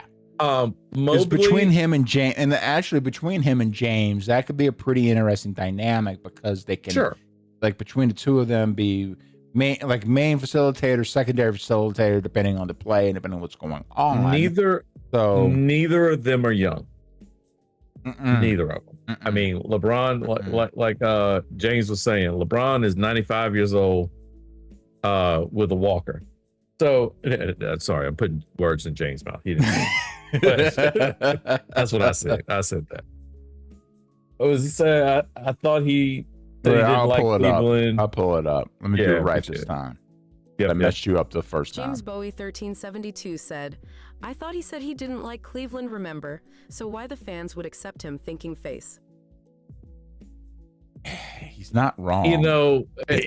He's not wrong. Because it's a good story. Okay, well, that's right. Let's not forget that LeBron is trying to release Last Dance-esque. He so wants to be Michael. So. Anyhow, he come up with something of your own there, buddy. So he's trying to tell a story, and if this is the last chapter of his story, I think Hollywood. He's been out there for a while, so he's thinking Hollywood. What's a story that everybody always loves? You went back home. Granted, it'd be a trilogy, but you went back home. Home is the only place that tends to accept you, no matter what. Like you can there's the saying, you can always go home, and the other saying is that you can never go home again. It just depends. Yeah. Depends on what it is. In this case, yeah, he could go home again. Like they may hate him, but they love him. Like it's their guy. He would go home. Now to follow that same logic though, talking about a place that he left with less than the best of terms, I think we can knock one of those teams off of the list for that very reason. And that team would be the one in the bottom left, starting with a different Mitchell, who no one knows who that is, and a Wiggins, and a Giannis, and a Bam, because the president of basketball operations in Miami has a good memory. And you want to talk about a petty bitch. Oh, dude. And I say that with nothing but admiration, to be perfectly honest. I actually really that is nothing but admiration. You want to talk about somebody that just like history. Pat Riley remembers everything that LeBron said and did on his way out. This guy is an institution. Yes. Now, I do not know that Miami would want him back. They may have wrote their names up there, but I think that's the only writing of the name. But again, that's why Pat Riley hasn't written his name up there with a red marker. That's why it's not on the. That's why it's on the outside. I really read the outside as just kind of, maybe, but not I think that's where I look at the names where they have the actual, not even they don't have the team names listed. It's players. It's the players, 4 players where he thinks he could slot in. Yeah. Now, I agree that Miami, Miami would be a problem. But I think he'd have to work too hard in Miami too. Let's take the politics of it all out. Put LeBron on that team. Are they winning a championship? No. Right. If LeBron is 10 years younger, maybe. And even then, I say maybe because that team has a lot of holes. I'm not sure they have 10 players on their team right now. So even if you pull some guys off the scrap heap, which is where they're going to be pulling them from. But see, here's the other thing too.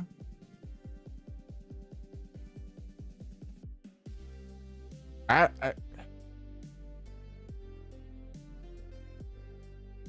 really Philly,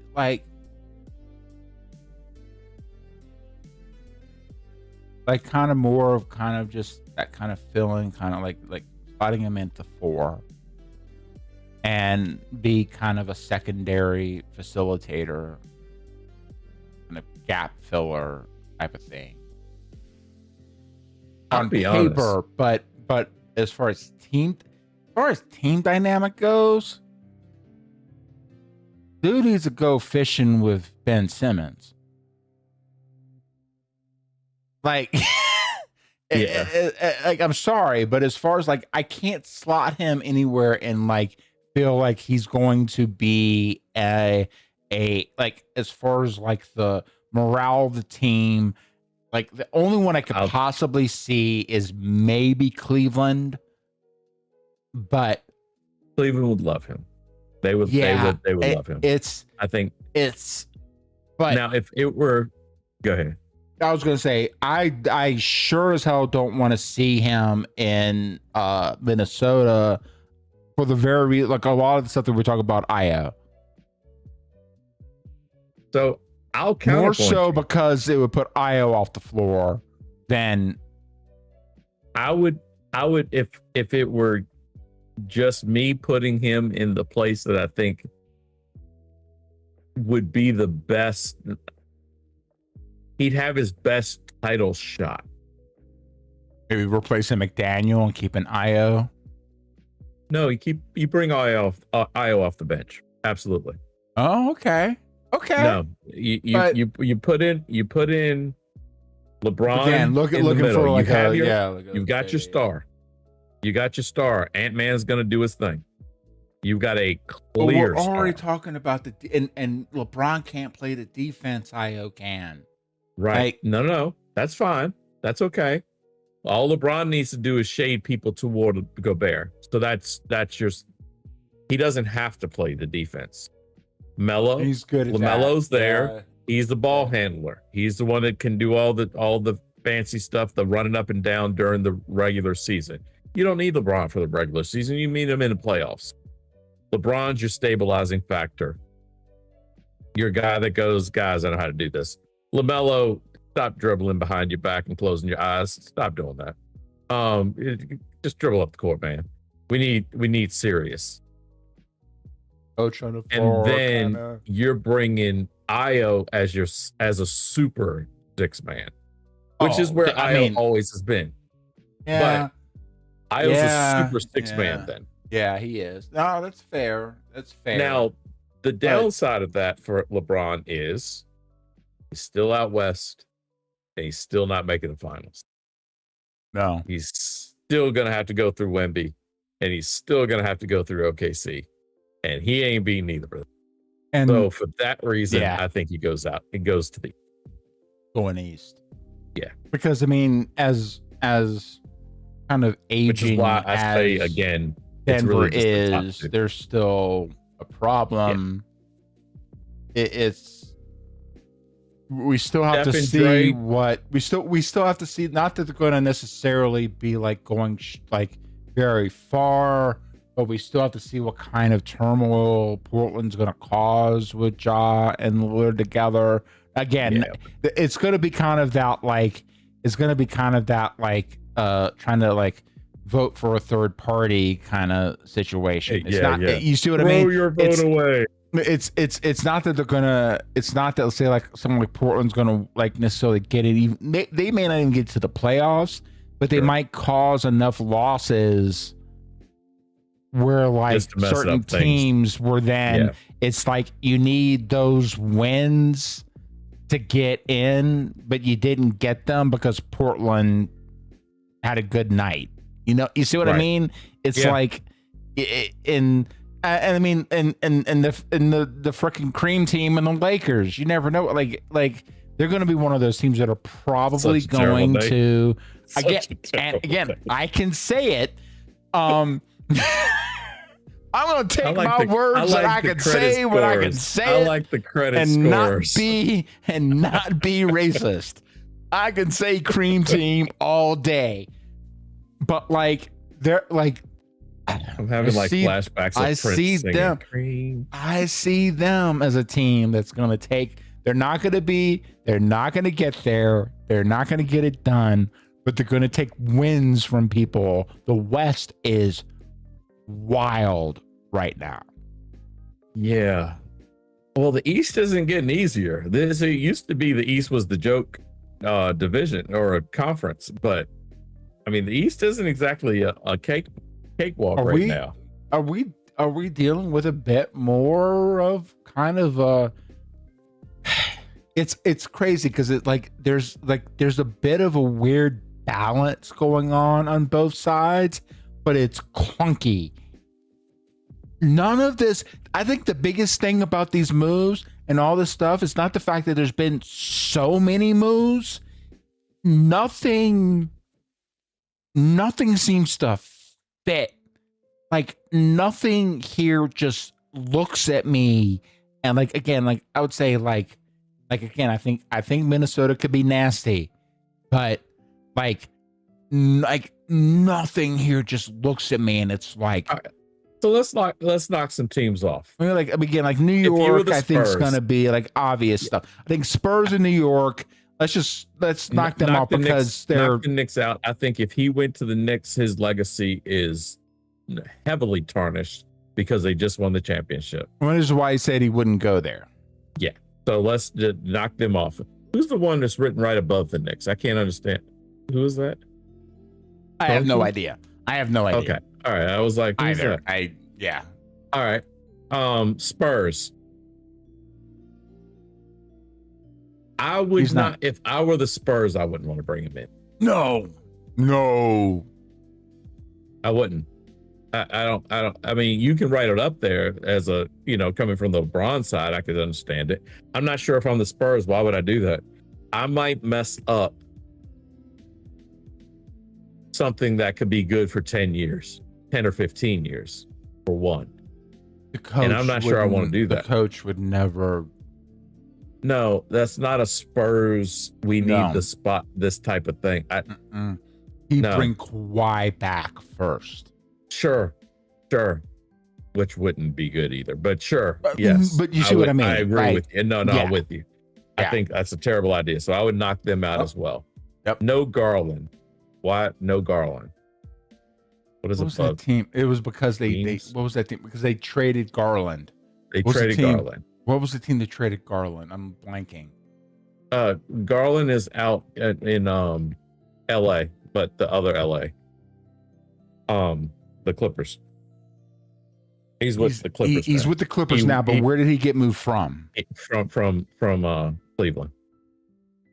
So I think what it's saying is like, I think they're saying- okay, yes, I remember now. No That Garland was a minus. that was a knock. Yeah, that was a knock against Cleveland because he likes Garland and they got rid Who's of Garland. Wings? I don't know. Wiggins, maybe. I don't know. I don't know. Then it's Dan Grant. Grant. Yeah, some of this is just bad handwriting. Sure. But I mean, So, but whatever. But like, all right. So I think Cleveland's a possibility. Philly's a possibility. And I think the Steph and Draymond and the Warriors thing, I think that was great TV. I think he was really thinking about it. I think for whatever, again, they would I think that there was enough If you talk, started there was the enough season- story pushed out there where, and I don't know why. I still don't know why. You can tell me. You've told me again. You've told me before. And here's the trick. You gave me a reason why he would want to go and play with Anthony Davis again. I have forgotten why you told me he wanted to play with Anthony Davis again. They're the same. They're the same. it's So they have the Not same. because no, here's the thing. Here's the thing. It's a mental block. And I don't think I'm wrong for it. No. There is a I always thought it mental was stupid. block in my head around why LeBron has this just, and again, we're getting to late hours. LeBron has this hard on for AD that I just cannot figure out. And there's a reason why. Again, you're gonna give me a reason, Yeah. and I'm gonna forget it 5 minutes I don't- later. The only reason they're connected, the real reason. Now they may come up with some. Oh, other the agent reason. the Is the agent agent. thing. Okay, That's I why. don't care about that. Again, That's why. I'm looking at the basketball That's on the it. floor. That's why No. I forget. So That's it. there we go. That is it. Every single time, the whole Golden State was going to trade. And if I was Golden State, I'd have been like, "Yeah, no, we're good. We're so good at that part." So no. The Golden State would have had to bring in LeBron. They would have had to trade for, or rumor has it, they would have had to go and trade for Anthony Davis to bring him from Washington. Right. The only way they could do that would be get rid of Jimmy Butler, who's Right. hurt this year for the most part this year, because both of them make about the same money, so you could trade them almost one for one, practically one for one. But And that would Washington work out. actually made a decent decision for the first time Yes. in their career, and Yeah, said to Washington. stuff Well, they have it. a bunch of new. They have a bunch of new front office too. Yeah. So yeah. Okay, that's right. yeah. That's So right. Washington was not, like, not that I have any hope, but sure, you know, yeah. But former Washington- kind of sort of Bullets / Wizards fan here, Yeah. guys. I talked my Not- son out of being that. I told him he shouldn't do that. to that himself. was probably the best advice you ever gave Yeah. that young He man. was he was doing his, he was trying to come up with a team to follow, and he was like, I think I'm gonna be a I get- Wizards fan. again, I was I like, get- why would you do Ian, that? Ian, What? Ian knows my story, my history. I am ridiculously crazy because I actually, Ian's in Virginia. I'm all the way out in bumfuck Idaho. But up until 2012, I was in Virginia as well. Grew up, born in Virginia, and Washington, D.C. was the closest city with professional sports teams. My father was at the time, Washington Redskins fan. So that also kind of led me there. I don't no, shut up. I'm giving the heartfelt story about my history here. You can leave your comments. You leave your comments to the self. No, dude. Let's see now. Yeah. I know. See, I known you long enough to where I know what your stretches look like. But he's a Giants fan. I can't cure him of the disease. I try, but. So I grew up with some weird, just kind of thing where it was like, let me root for the teams that are close to me, around me, that I could potentially actually maybe go to, because my poor ass family sure as hell wasn't going to be able to go to any place out of state. So DC was just close enough where I might be able to get to a game, maybe, and watch them lose. But I got there. You know, that was a trick. Yeah. So DC, unfortunately, has become one of those teams where players go to die. Yeah. I think that's probably what AD wanted out of there. Yeah, sure. The claim is he wants out of there because of that. Here's the real reason. AD wants out of there because they're not going to offer him an extension of $250 million. Nope. And they shouldn't. No, I wouldn't offer that man. Team should. Nobody should be offering AD. Him and LeBron should take their talents off the coast of Brazil going fishing. That's where both of them need to go, along with Kyrie. You know what? Ben Simmons can teach them all to fish. Just get them all up in the boat. Kyrie gonna be the little small guy. Huh? Ben Simmons is coming back to play in the league, man. Listen, man. Hey, listen. Ben Simmons' best route from a professional standpoint. Listen, you're talking about someone who's worked for a top 50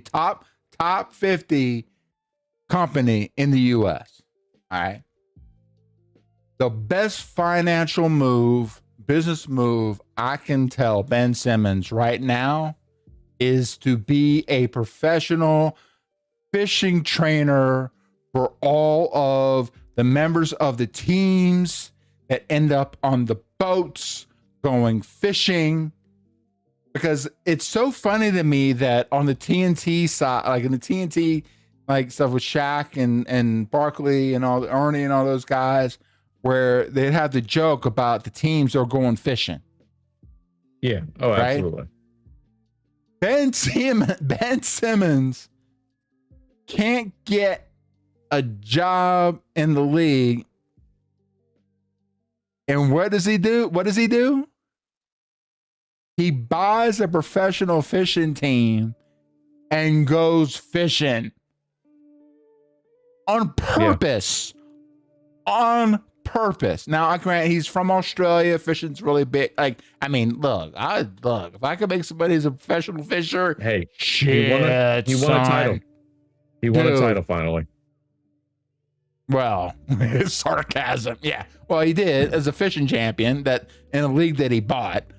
Yeah. No, I'm sorry. No, he did buy. He bought a team. He bought a team. He didn't buy the league. He bought the team. He bought the league and then went. But like, it's so funny to me about all like the jokes around the fishing and all that, and then him coming around and then making that his life choice. Simmons just needs to take again. He needs to take these fools and just basically say, "Hey, listen, it's nice out there on that water, son. peaceful. Go out there. We got some beers. Hey, we're all rich. Whatever the fuck you want is in that cooler. Yep. We're all rich. Whatever you want down in that cabin's likely down in that cabin. So Yeah. why you got to worry about all that? Why you got to go out and work yourself like that? Why don't you? I think Ben Simmons should be hired as an ambassador to talk to some of these people and just talk to them about how good retirement could be. Gotta save your money, kids. Save your money. But also, I mean, save your money so you can retire. I'm talking about like these, like the Bronze and Hardens that they don't have to like. They're good. They're good, right? It's sure. It's more of them like just you don't have to be in the league anymore, man. Why don't you Well, just so come on okay, over here, so you know? so talking about that, let's knock another team off because Dallas is written over there on the left, and under it is golf, oil, golf, I don't know what, in Africa. macaroons, and Africa. I have no idea. Bacon, Mako. Macon is Georgia. Like, Yeah. I don't know exactly what. I have to like look into a lot of that stuff. I have no, and again, because he has, and I don't know. That's not Miami next to it. I think it's some combination of some kind of business relationship in Dallas and the Middle East, like Saudi Arabia or something like that. That makes sense. Yeah, I'm not sure. And maybe they're saying is like maybe there was like business opportunities that absolutely. That's what I was getting to. That's something that makes sense. He's not to going me. to Dallas to try to win a title. No. He already went to LA to kind of expose himself more. Even though what movies has LeBron been in? What movies has he been like producing on or made money off of? Huh? You got something else that he's something else he copied from Michael. Space Jam. Okay, I'm sorry, but like Space Jam? Like Space Jam 2.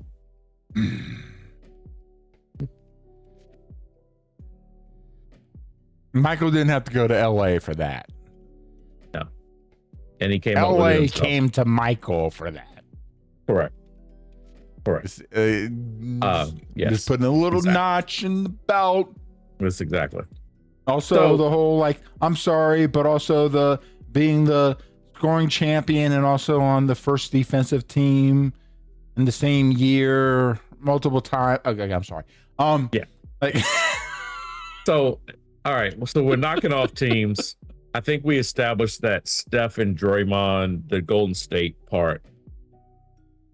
It wouldn't have worked. It would have been fun for TV.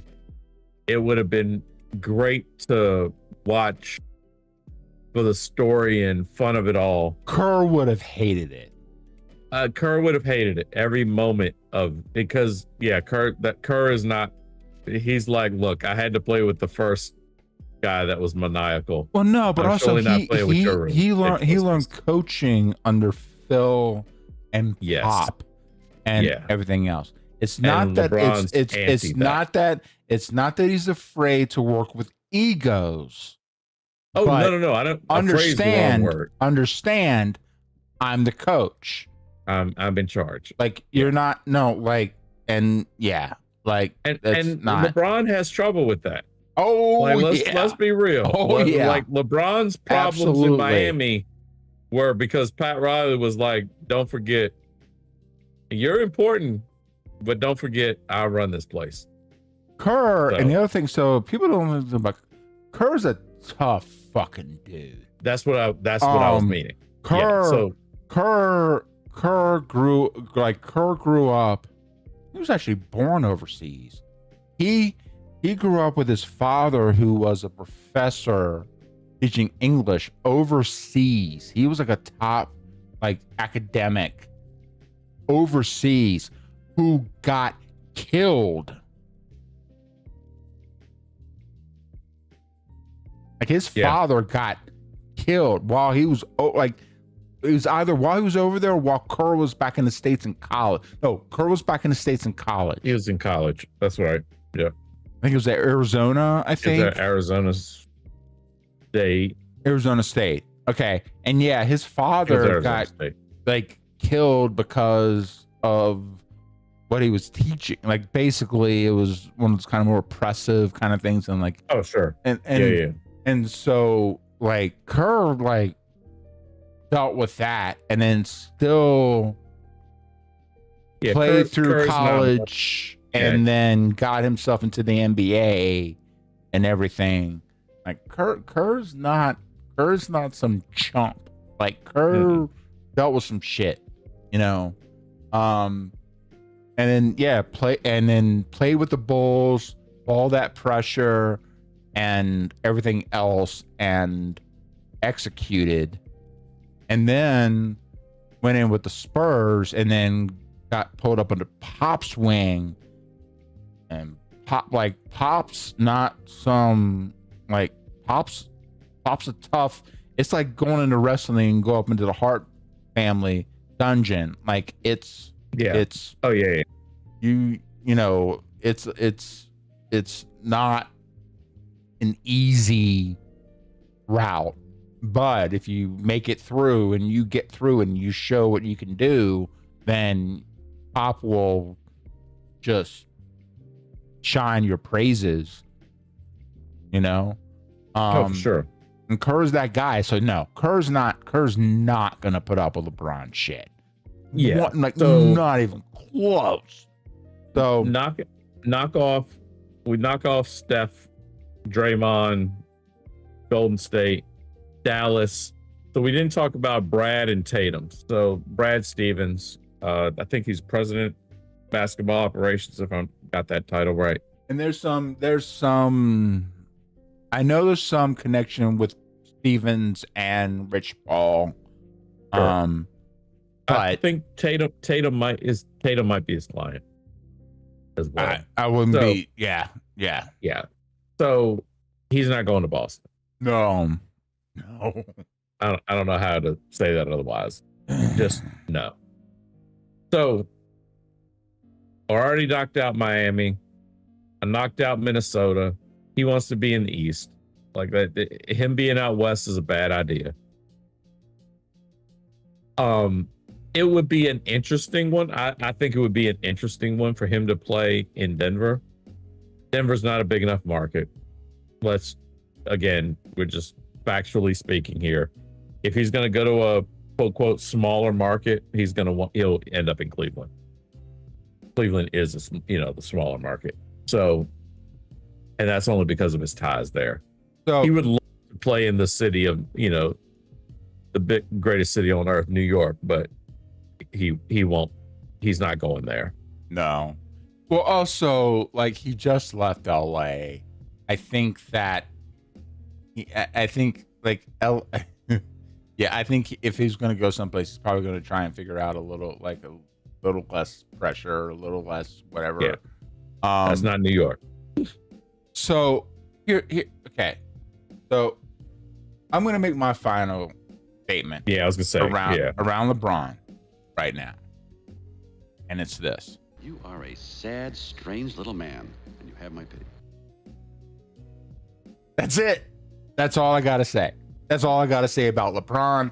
Well Figure said. out just figure out your assets. Figure out your future financial opportunities.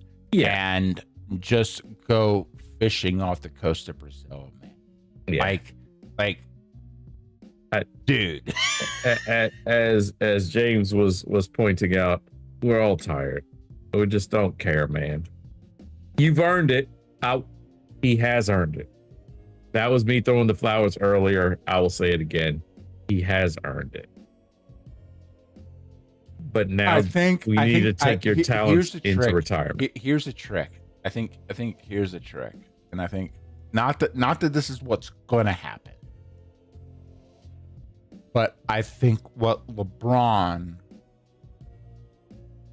and here's the trick, we're thinking about this from like what we're hearing from the different teams and everything like that. We're thinking about this from more of a reality standpoint. Mhm. LeBron's way too rich to think about things from a reality standpoint, His reality is very different. right? I mean, that's So, yeah. but he's listening to these arguments. He came into this league guaranteed. He thought he was going to come in and blow away Jordan's championships runs. That's why he's been hanging around so long. He's trying. Yeah. The only reason. That is But it. now he's sitting here at the edge of his end with 4. 1 below Kobe, who is truly not even, I mean, I'm sorry, it's not even arguable. The heir apparent to Michael Jordan is Kobe Bryant. Sure. And if you don't fucking get it, then I don't know what to tell you. But Kobe has 5. You know the other person who has 5 championships? Duncan. No. Well, the man Yes, that but no. the man I'm well, not it's more the person. The man that LeBron was compared to first when he got into the league. Yeah. One Mr. Magic Johnson. Which is who he always was. Like LeBron at his core isn't Michael. He never has been. That's why he had to glam on with He should have Dwayne Wade. always tried Wade to was be closer. Magic. And that He was always Magic. That was his probably biggest detriment The to his knock whole on- career. Yeah. Was not to try and be or to try and beat Jordan. Yeah. If he wanted to beat Jordan, he needed to be more Magic. Yeah. People used to knock him early in his career for making the correct basketball play, Mm-hmm. which was to pass. And they're like, Mhm. "Oh, you're the star. You're supposed to shoot it all the time." Mm. No, Magic didn't shoot it all the time. Nope. But Magic set up his teammate. He did Yep. the smart basketball decision. So yes, LeBron has always been that guy. He doesn't have the mindset to be Michael or Kobe. He never has. He just Well, and this again, is not him. you know what's so Now, he's sad probably a about better it? human being. You know what? but- You know what's so sad about it? Is he had a blueprint. Magic always went against Bird. Right. Jordan and Kobe were working off the Bird blueprint. I'm sorry. They're killers.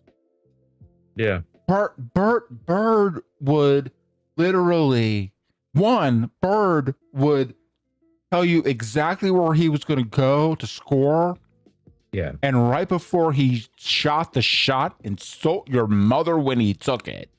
Oh yeah. Yeah. Like absolutely. just like that dude. Yeah. It's a totally different Just mindset. a killer. Yeah. Just Yeah. a effing killer. And LeBron never was that. Never. He's And he never didn't been. have to be. No. But And that's okay. couldn't That's- figure out. Great. He tried to figure out how to do it. But now, granted, Magic had the benefit of getting into LA and then having Riley and having And having that Kareem team. there and having work. Yeah. just so okay. Like no fair one wins enough, a title by themselves.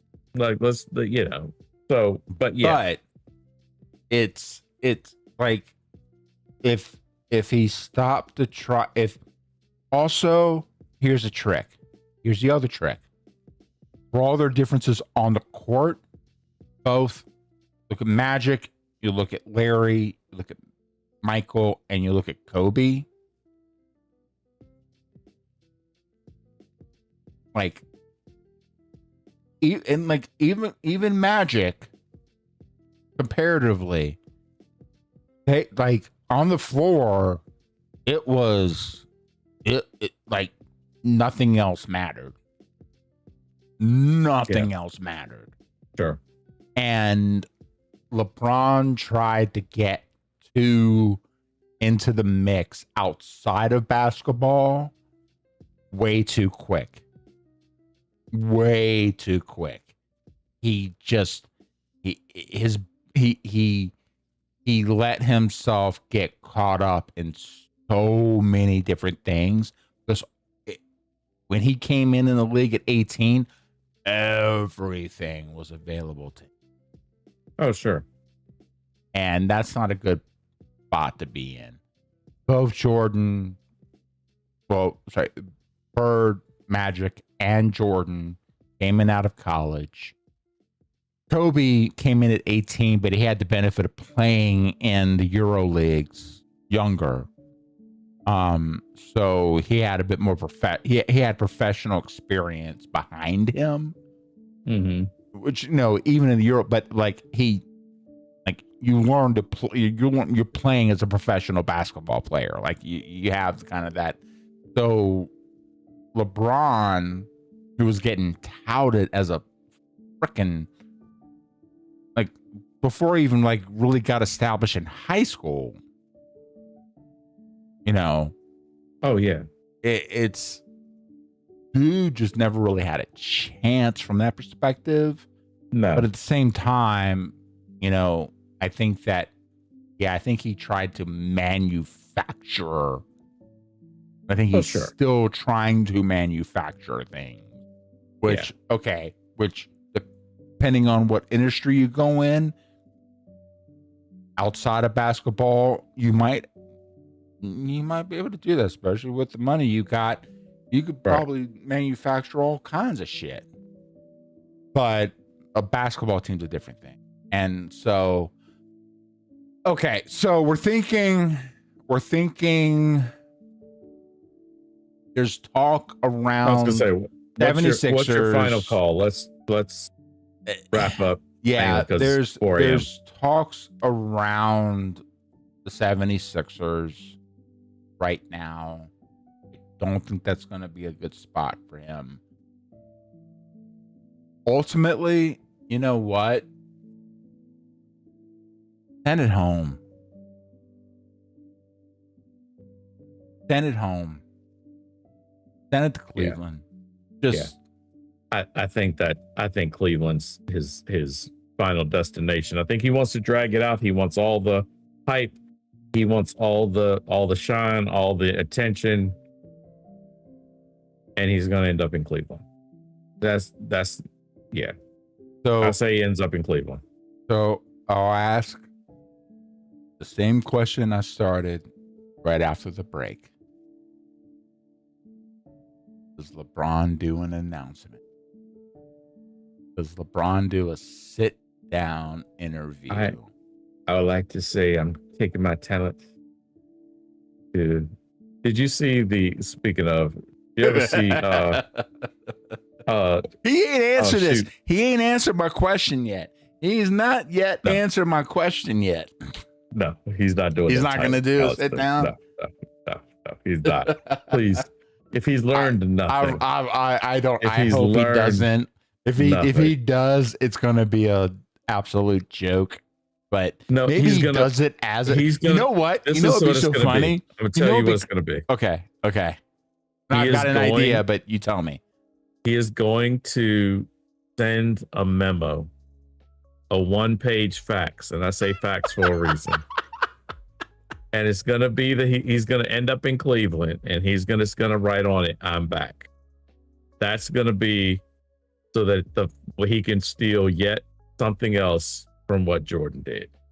So that will be Jordan when he came back. Just in case you don't know what I'm talking about, Jordan when he came back from retirement.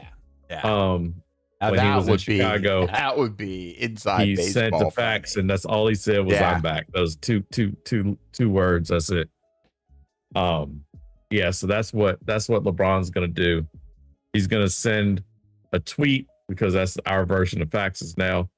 And it's gonna say, "I'm back," and that's it. That's all he's gonna say, because he's not an original.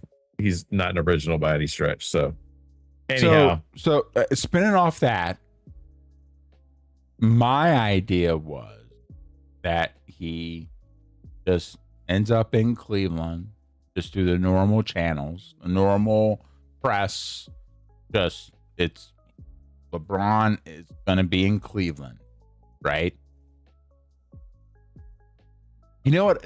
I would think it'd be great, and I would actually kind of respect, in a way. LeBron hosts Saturday Night Live,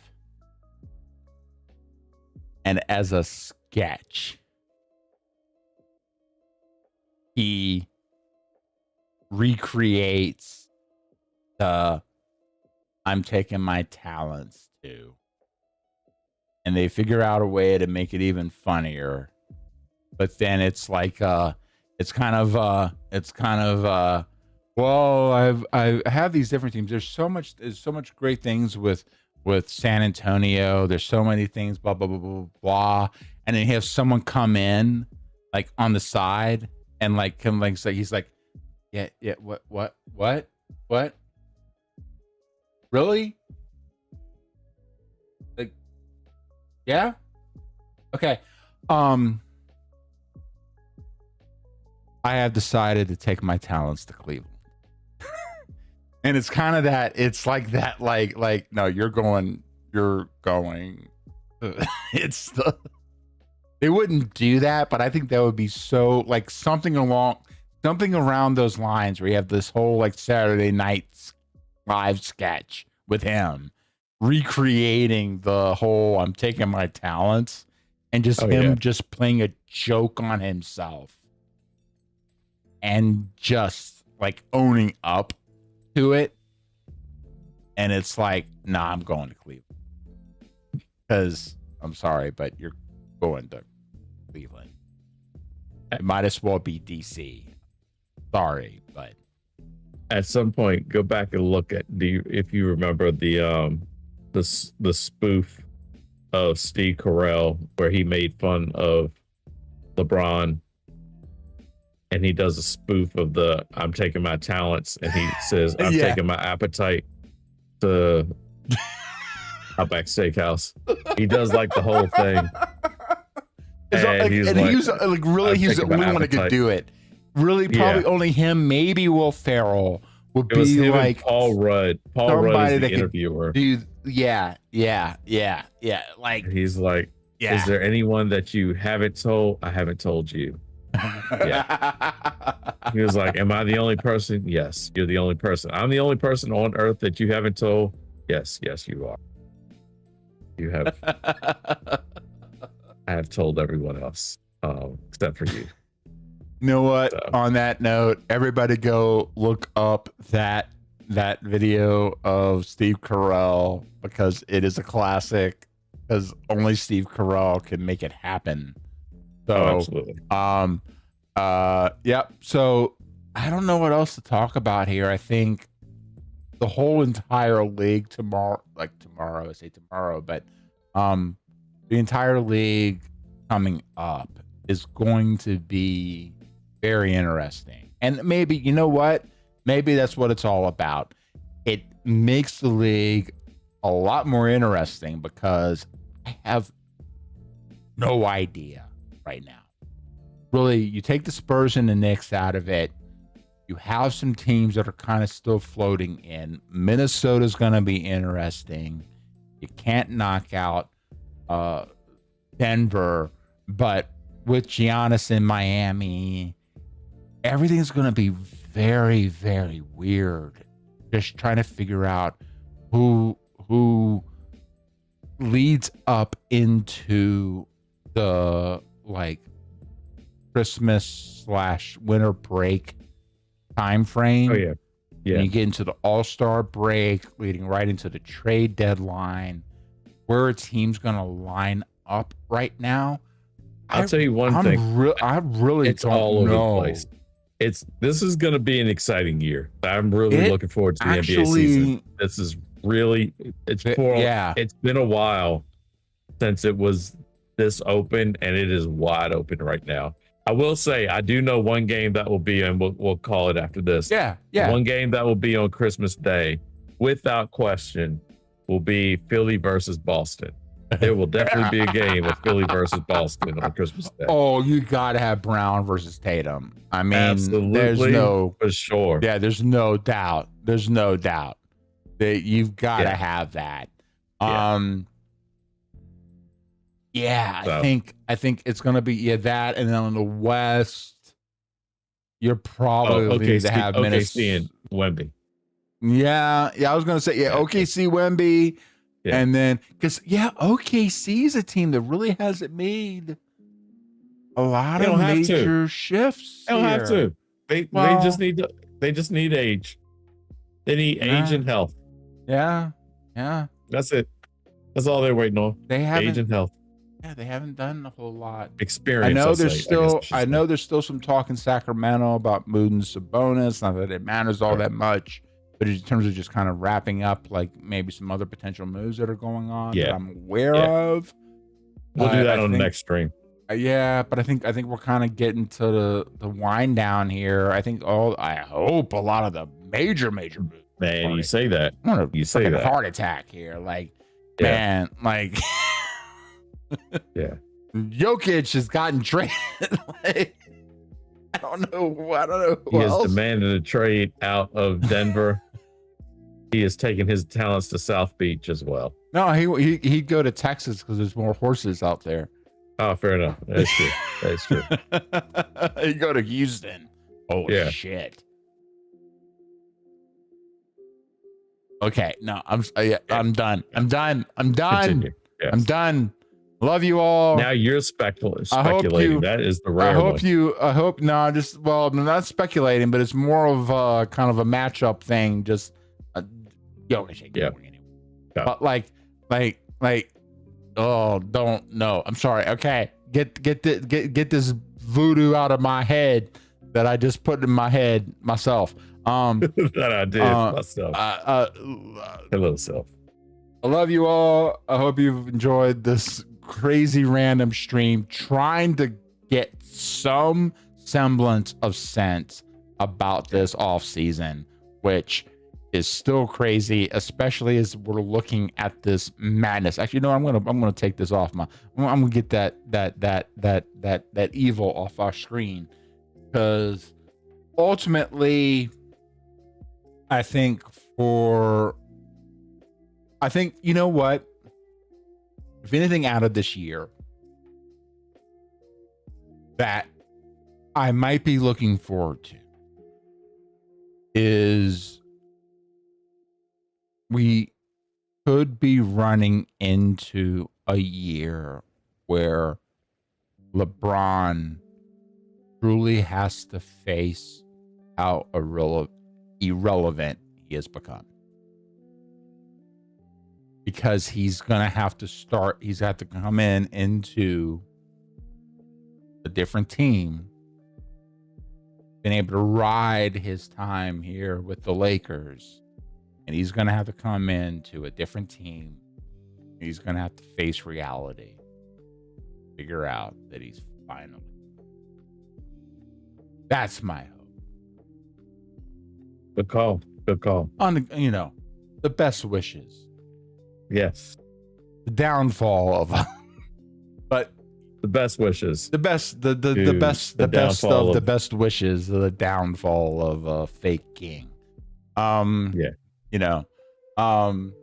But yeah, I'm very curious about this year because, good Lord, I don't know how any of this, even just looking at LeBron's little lineup here, is that shit crazy to me right now. Sure. Because the only truly stable team out of the list is Denver. Doesn't even have OKC there. He doesn't it's none of it makes sense. And so I think he's riding on that. Right. Because you're moving your puzzle pieces around. I am. I was completely. It's a funny little design there. Are they all question marks? Is that the trick? That's because it was the question. That's good. That's cool. like how a couple of them are red and Yeah. matches your shirt, and I was gonna say, if the you whole look thing really just, closely, if I move over, one of them goes through my arm. Because the green screen. Yeah. Yeah. That's pretty cool. So with all of our randomness, now we had a tough ask of trying to figure out this, and Ian just keeps distracting me as I try to go to the close.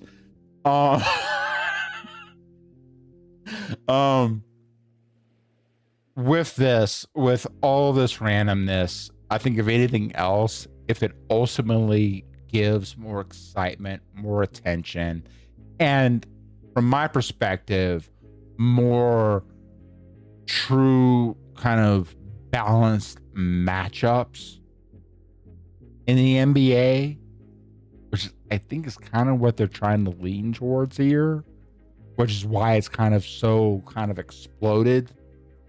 Yeah. I think that's what they're kind of maybe trying to lean towards. That's kind of where I'm more excited to see. It's just pure, just raw, just like matches. Basketball. Like any given night, Right. I can see a great game. Oh yeah. Because it's not going to be. I'm not going to see a blowout. The Thursday games, the Tuesday games. Yeah. They're going to be amazing this year.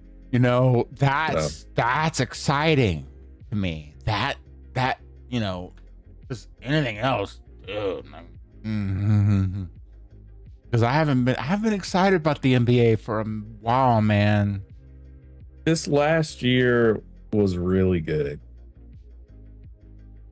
It's a sign of things to come. The NBA is also getting back to playing physical, and not, it's getting back to that. Is it getting back to that because LeBron's fading out? I believe so, because they knew that LeBron couldn't handle a league with a lot of physicality. Yeah, but that's a different topic for a different day. We're gonna have to talk about that because and I apologize. I just realized your audio thing isn't picking up on you. The one when I talk and then yeah. That's a glitch. That's on me. Because one thing I would like to have a conversation with you about is that San Antonio OK season. Yeah, for sure. That's a whole nother issue here that I'm hoping that the NBA as a league figures out, because you can't have on one hand a team fouling almost unapologetically against one player, and then you have another player basically flailing around if anybody gets close to him. Yeah. Within the same consistently in the game. Same game. Not even just saying not in the game, consistently across the series of games. Yeah. That whole thing cannot happen again. Yeah. We're gonna have to, I'd love to really kind of break that one down, because that is an absolute disaster from my perspective. Because what OKC was able to get away with through that series. Anytime you would touch Wemby, they would call a foul. And then Shea was getting mugged and every time down court. And he was never getting fouls called. So that's none. I mean, SGA was just absolutely just completely robbed. Yep. Hence Ian's shirt. It's all right. Yeah, man. Yeah, we got to call it. Hey, thank you everyone who popped on. We really, really appreciate it.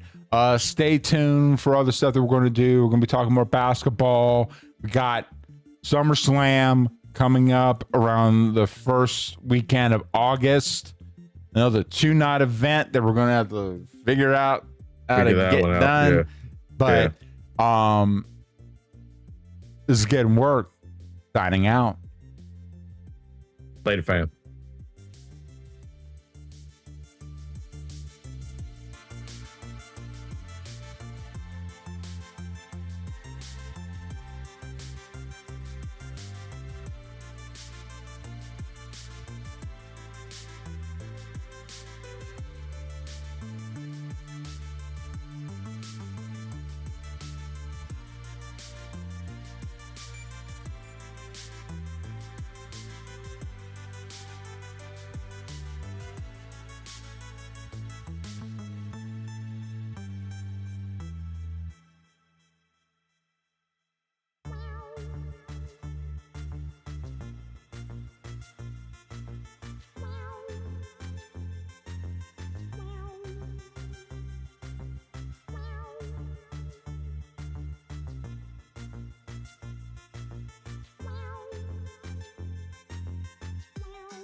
Great moments are born from great opportunities.